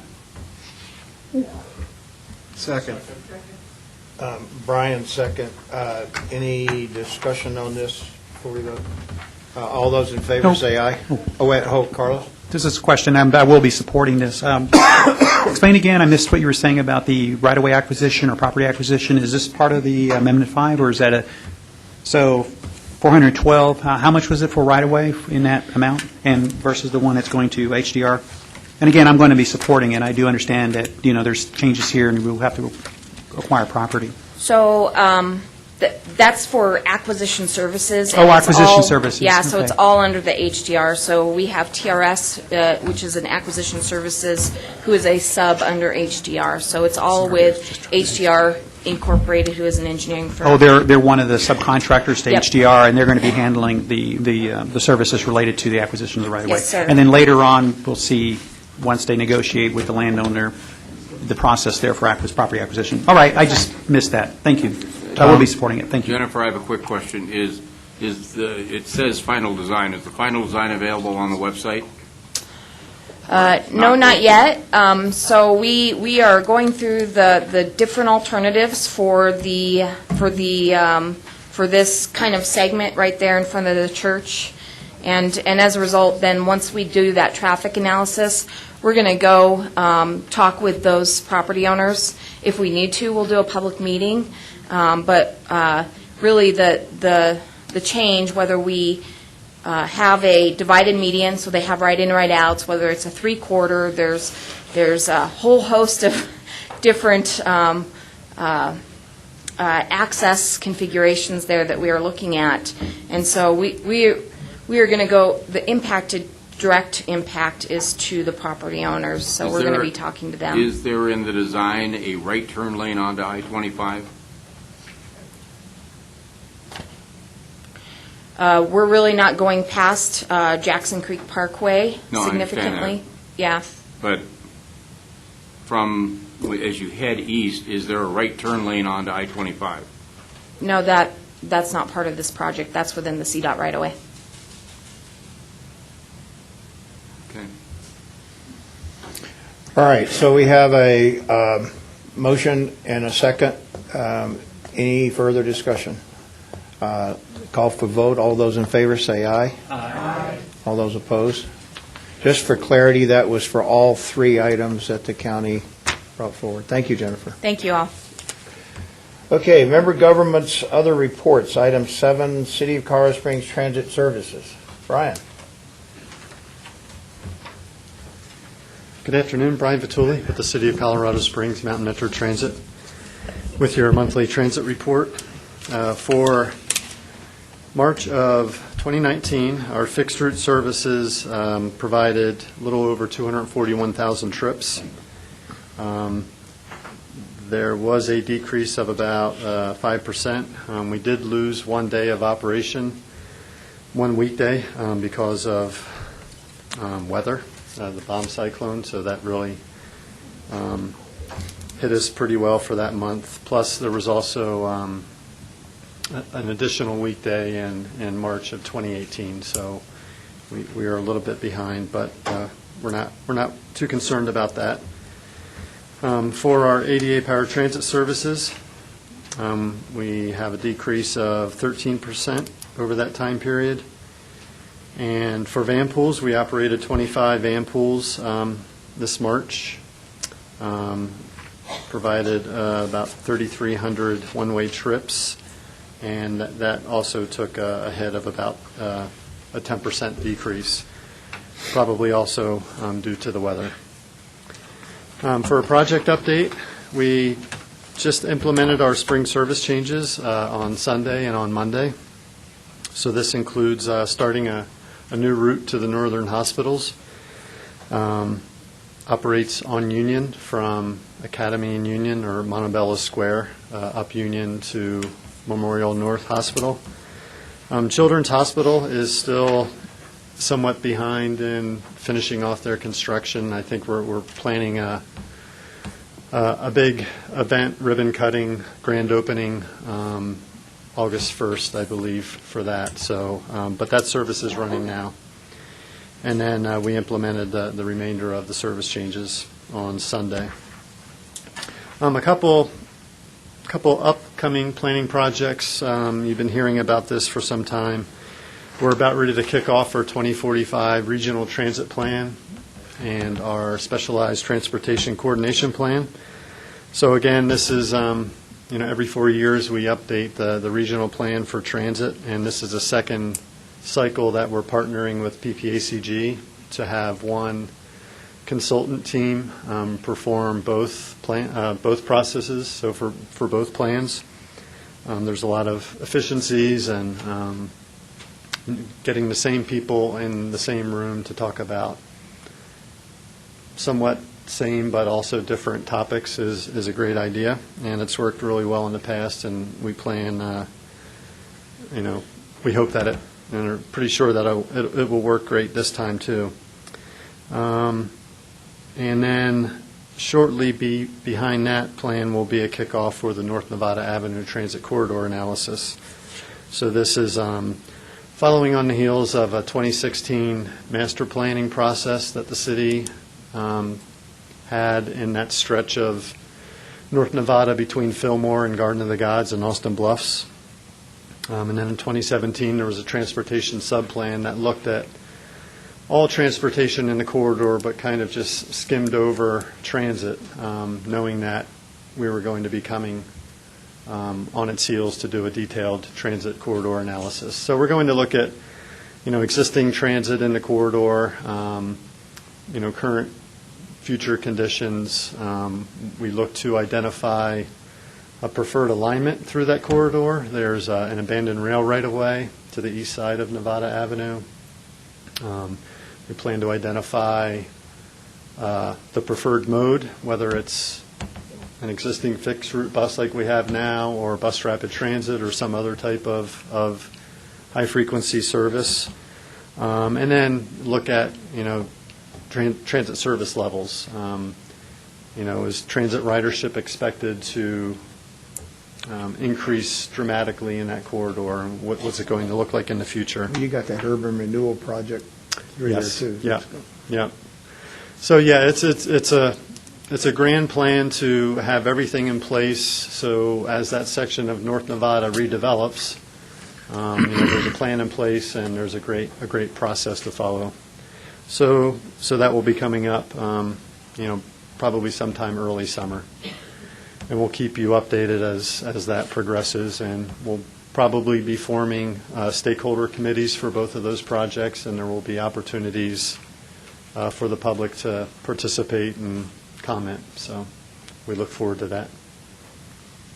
Any questions for Brian? Ann? There's an abandoned rail right-of-way to the east side of Nevada Avenue, that kind of in between Nevada Avenue and the Colorado Springs Utilities Power substation. Yeah. Mm-hmm. Sure. Mm-hmm. Brian, nothing on this, just a question. In reading the article in the paper on Sunday, I guess, about the whole growth in Fillmore, at Interquest, and up that way. Are you guys, is that in the back of your mind? With all the growth that's going on, the apartments, housing units, all of that up there, and now that you're kind of going up to Pikes Peak anyway, is there any thought in the back of your mind keeping track of that? And I know that funding's an issue, it's complicated in terms of timing, but is that on your radar anywhere at all? Well, have several answers. So, as we start this 2045 transit planning process, we're still following through with the recommendations of the 2040 plan that said let's improve what we have first before we expand, and when there are opportunities to expand, let's seek partnerships to help pay for them. So we're still following that model pretty closely. And, with the Northern Hospital route and the route to PPCC's Rampart campus, that's just what we've done. We've gotten partnerships with all of those parties, and we have a Colorado Springs Health Foundation grant to help pay for those for 2 years. So I think in the meantime we're still sticking to that model, but we're starting to develop. We have an opportunity for additional RTA monies through the amendment this summer.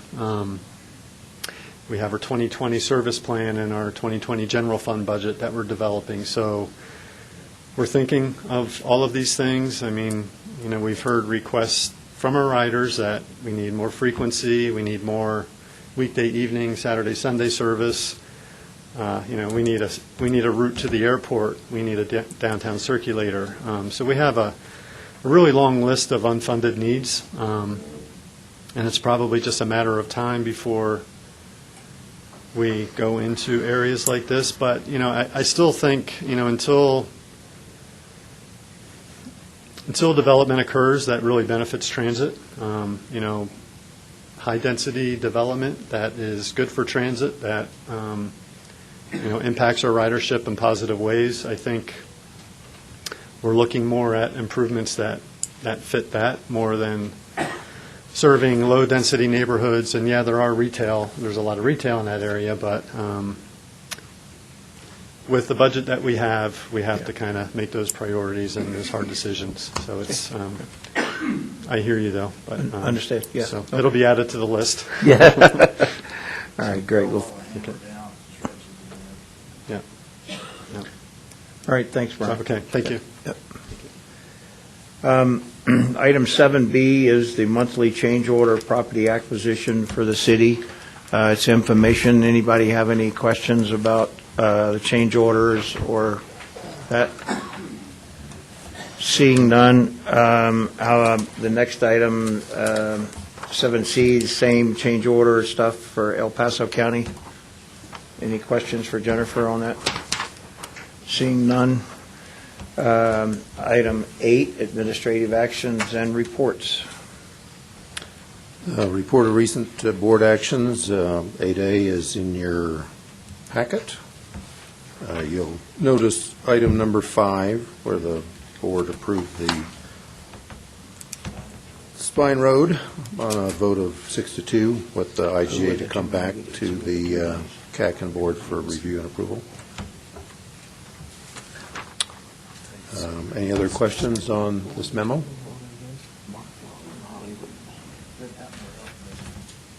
What? Right, it's probably 4 or 5 times in 14 years. The IGA, the three-way IGA. Just for the record, who were the two who voted against? I already know because I asked Jim, but. Okay. County Commissioners Williams and Waller. Good. Could I make a comment? Yes. I commented on it at the board meeting, and yes, I'm aware 3 of those 4 or 5 times that we've been overridden by the board have happened in the last year. And I'm concerned about PPRTA 3, and I think I may have chosen the wrong word.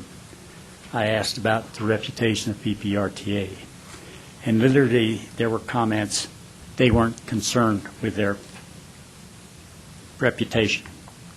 And when I say that, I don't know whether they were as a group because there was no discussion, but the comments came. And when I say that, I think I chose the wrong word, reputation. We, quote, take it as a group, and if we're overridden, we take it as a group. Even though you agree with the board's decision or disagree, doesn't make any difference. We take it as a group, or at least I do. When I say that, I probably should have used the word, and I finally figured out what I should have used, or I think I should have used, and that is the word credibility. When we go out and talk to the public to promote PPRTA 3, will our credibility be questioned? So I apologize for what I perceive now as choosing the wrong word, using reputation instead of credibility. Sorry, Rick, I didn't. Okay. Any other questions or comments on 8A? Okay, are we ready for 8B? This is simply listing the steps that I've negotiated with CDOT regarding paying the $10 million that the voters approved in November 2017 for the portion of the I-25 gap that's within El Paso County.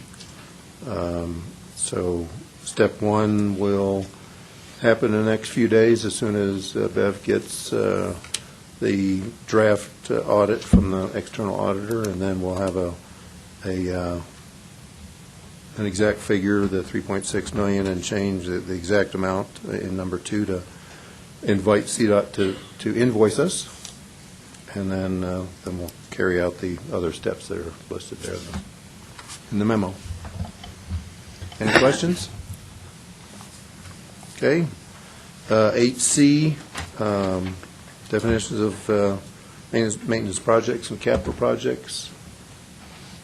Bev and I are unsure how the CAC wants to proceed with this, so we've offered the concept of a subcommittee, but we're open to whatever the CAC would like to do with this. Just for, if I could, a little historical perspective, back in, I think it was 2007, when the Public Outreach Subcommittee was formed to look at establishing kind of public outreach guidelines, because there wasn't any kind of standardized outreach between all the member governments when it came to addressing the public. It was there was some, one government was doing it one way, one government was doing another, and we kind of all worked together to come into a generalized understanding of how, with regard to PPRTA projects, how the public was going to be approached and addressed. We actually had a discussion back at that time about, that's how far back this goes. It goes back even further than that, regarding the capital versus maintenance definitions. So I think a subcommittee, if we really want to get into it, I liked the information that the staff provided at the previous meeting. I think a subcommittee, if we're going to dig into it, is probably a wise choice. But it's going to be additional time burden on staff and members of the committee who want to participate. So that's just something for us to consider. Joan, go ahead.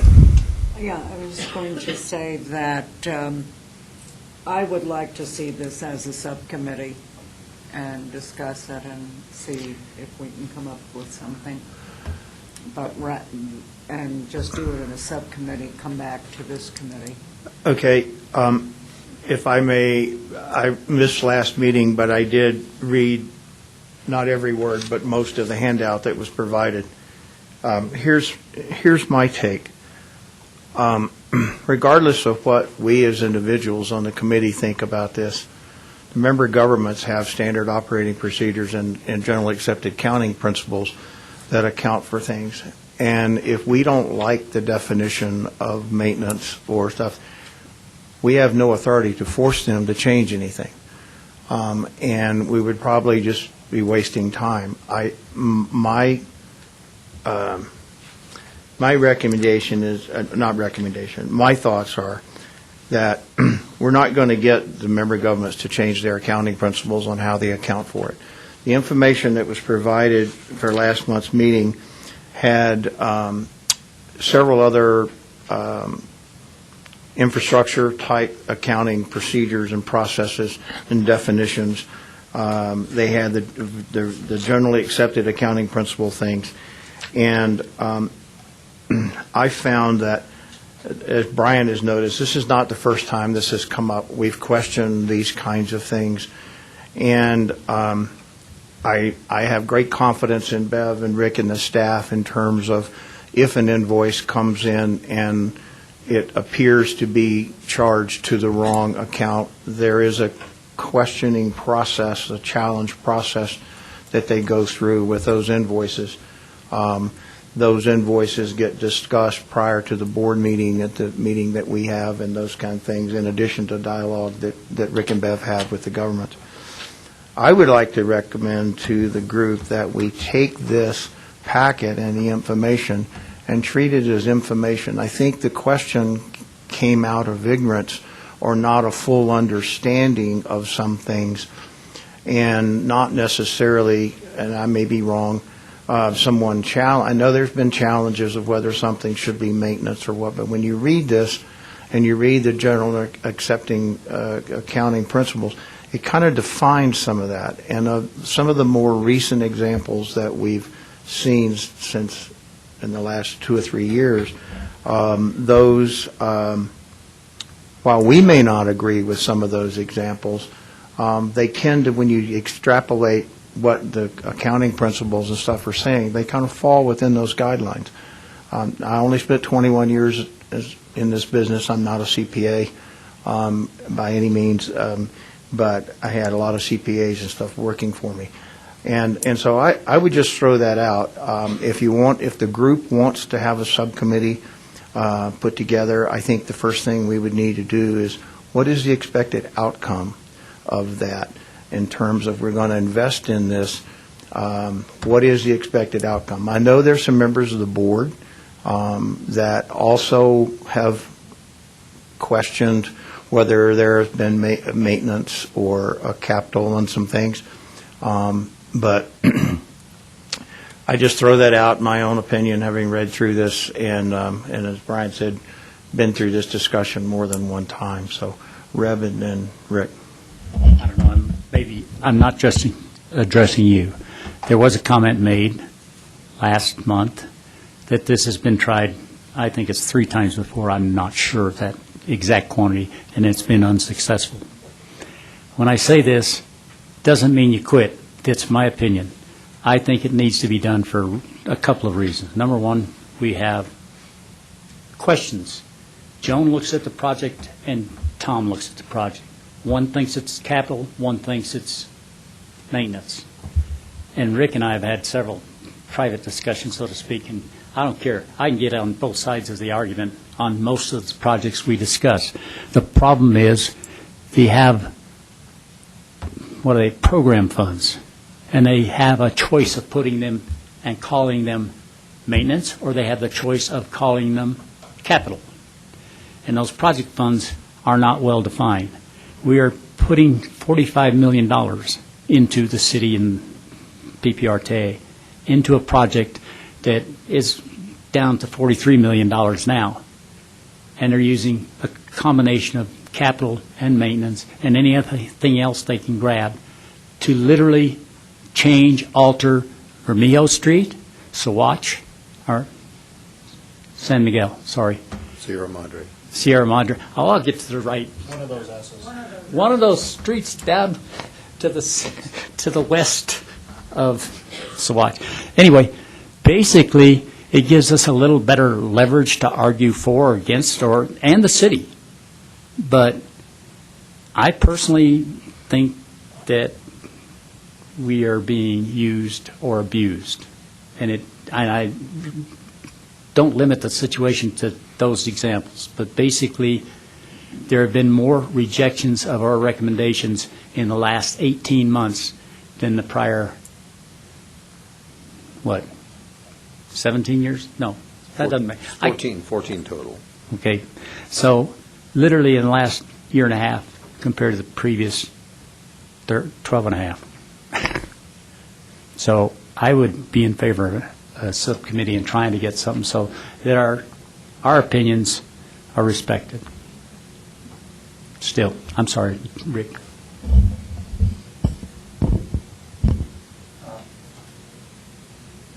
This one's cutting him off. This one? Yeah. Yeah. Well, I made my position known last meeting, but I think maybe it's because I'm looking at it differently than what you might be looking at it. I'm looking at it as each of us have to decide what it is, whether it's capital or whether it's maintenance. And I think that handout, like Jim said, has enough examples of different styles or methods that we ought to use those to educate ourselves on how to look at a project. And then we vote based on educating ourselves of different types of concepts. So I think that the subcommittee, if that's what the board wants, fine, I'm not going to waste my time on it. But this here is a very, very good layout of a lot of different concepts that I think if we make it part of the planning process, when a new member comes on, or we take it home and study it ourselves, and maybe accept one of them or a combination of different parts of them, then we can come back and make an intelligent decision on whether it's a maintenance or a capital. Now, as far as us being overturned, that could be our fault or it could be the board's fault. I don't think it's either one. I think it's that projects have come up that have been more contested than normal. So, just saying. Tom? The information provided to us by staff was great, but it was more voices. It wasn't a policy. It was talking from all different sides of the issue, providing information, which is what we were looking for. I think we do need to have a policy set. That's part of that golden rule thing. He who has the gold sets the rules, and you're right that the cities and the towns do have their own policies and everything else, but they're coming to us asking for funding. And we need to have a standard on what that funding line, where it falls. Just to add to that, if you recall, as a matter of fact, Jim made a personal inspection of it, of a couple of culverts. They weren't a bridge. When I say that, we found out, and we've accepted as a group, that a culvert, anything larger than 48 inches in diameter, is a bridge, according to the city. Fine, they have a policy. It's not that we're trying to change their policy. We don't have to question, well, why are you calling this a bridge? Because most of us, and we're not engineers necessarily. A lot of them are. Well, a lot of them are. I'll reserve that statement. A lot of them expect an abutment at each end, and it does not require a pier or two or three in the middle, but it requires, and they're spanning bridges span arroyos, rivers, you name it. The point is, there's an understanding now, at least as far as I'm concerned, the city came and explained, and it was Aaron Egbert that explained the city's policy has long been, and they adopted it from CDOT. And all I'm saying is, I move that we ask for committee volunteers. Tom? Oh, Joan? And just one comment. I don't think any of us on this board questions Rick or Bev's integrity or how they do their job or whatever. So this is nothing against either one of them because they do impeccable work, and I don't think anybody can argue that fact. But this has been a reoccurring issue over the years, and at some point, I think it will just be helpful if we could get to some kind of resolution on how we want to define these terms in keeping with the accounting principles, et cetera. But I think it would just, it's a subject that never goes away. I know I've been through this a couple of times already. And I just believe that for us as committee members, it's an issue we need to address. Obviously, the member governments are going to do what they're going to do. But I think for clarification for this board, it's important. Mike, did you want to say something? Oh, I was just going to say, so I think we all agree kind of what's maintenance, what's capital. And just recently, we did come and ask for Sierra Madre that we have a large project that, is expensive, and we've got all these different funding pools, and including we want to use RTA maintenance that we would have spent and thrown away. We asked, the board, you and the board, to let us use it for the capital project, to use it more wisely, even though it didn't quite fit the traditional definitions. So I think we whatever the board and the committee decide to do, that's fine. But I think what I, again, want to reiterate is that we get stretched and we have to start thinking kind of innovatively for funding. And if we have a project that's shorter funds and we have maintenance funds, we're going to come and ask you, hey, could we use this for this project? But I think, again, I want to reiterate, we're going to come and do that well in advance so that you guys can think about it and vote one way and then let the board decide, instead of kind of just coming assuming we're going to do that. So I think that was one of the things, is that even if you guys come with a hard and fast policy of what's maintenance and what's capital, we may still come and say, hey, this bridge is mostly capital, but we're still short. We want to use some of the bridge maintenance funds to supplement so we can fix the darn thing. But again, I see the need to come and talk beforehand and get some buy-in before we just assume that we can use and cross those definitions, because we have, I'll admit. Sure.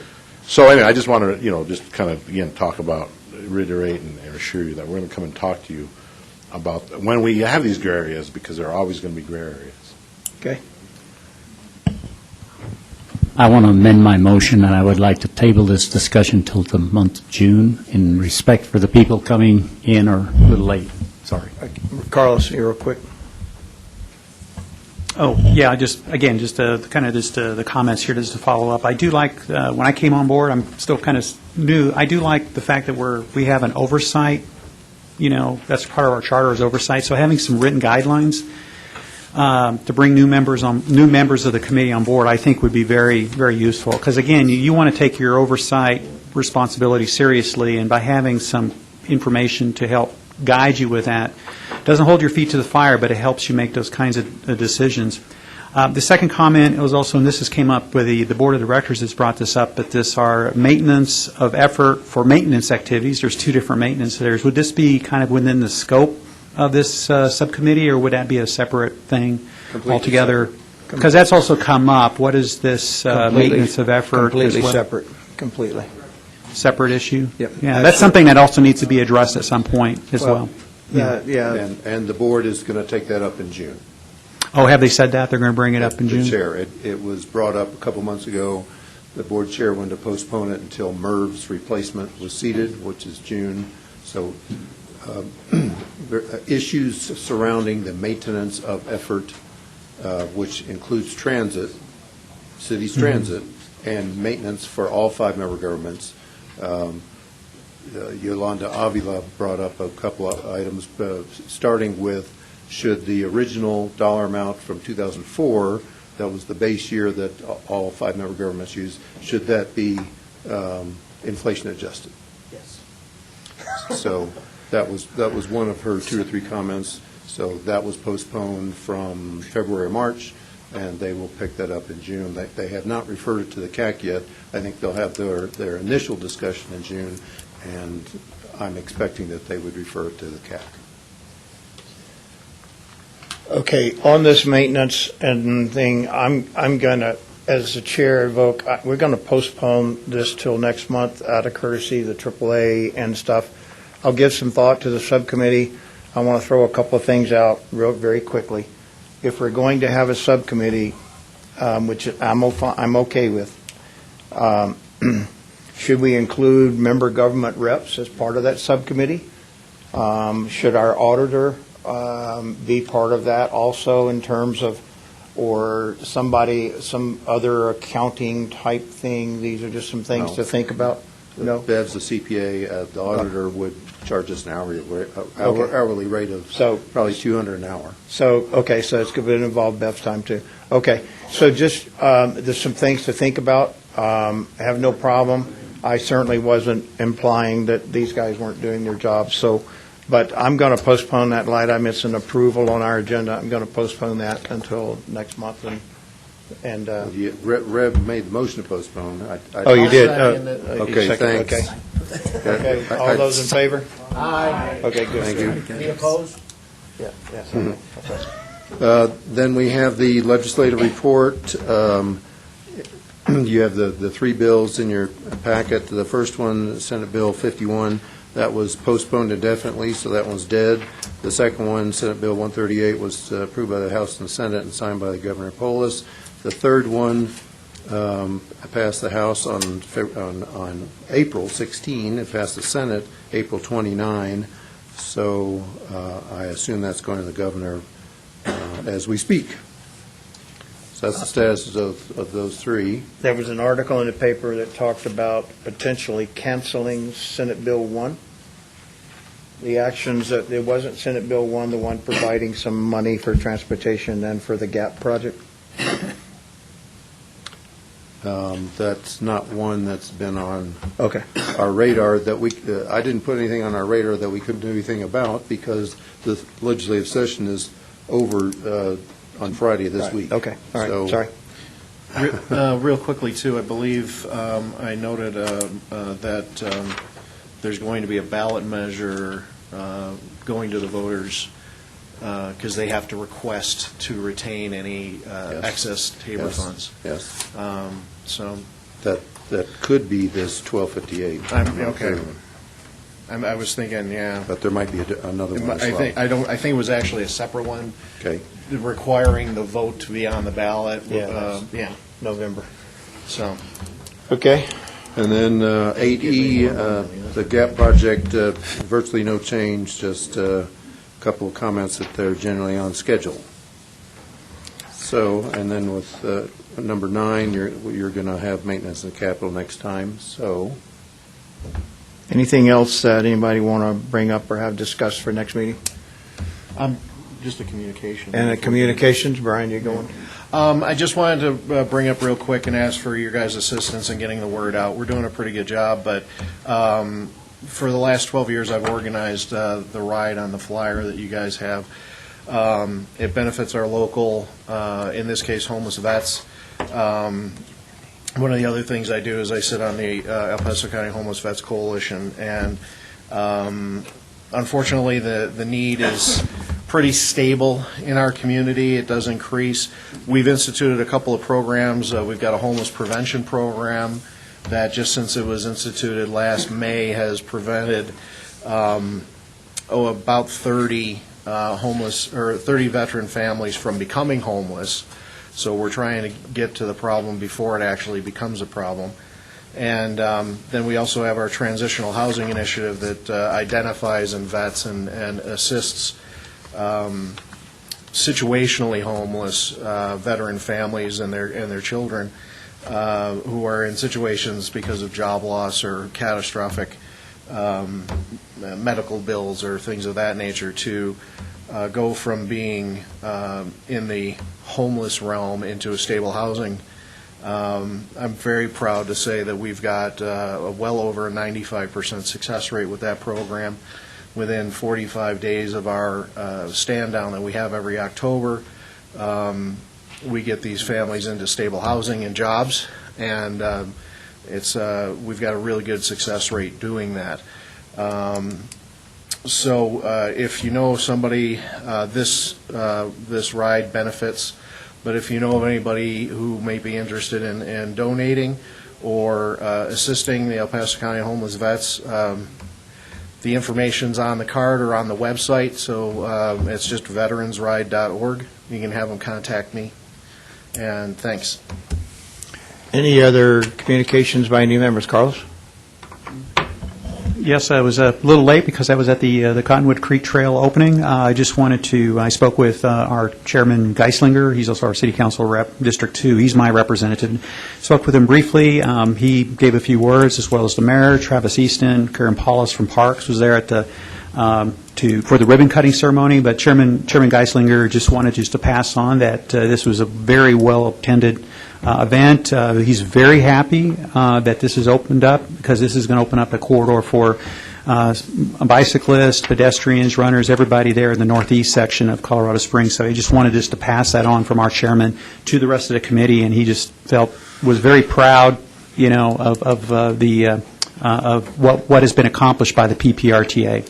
So thank you very much.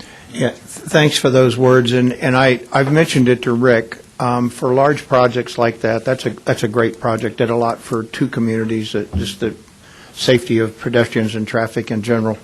But my comment to Rick was it'd be nice if these organizations would try to schedule these ribbon cuttings and dedications to where we could attend these things versus several of us. So, but thanks for going, and thank you all for the day, and meeting adjourned.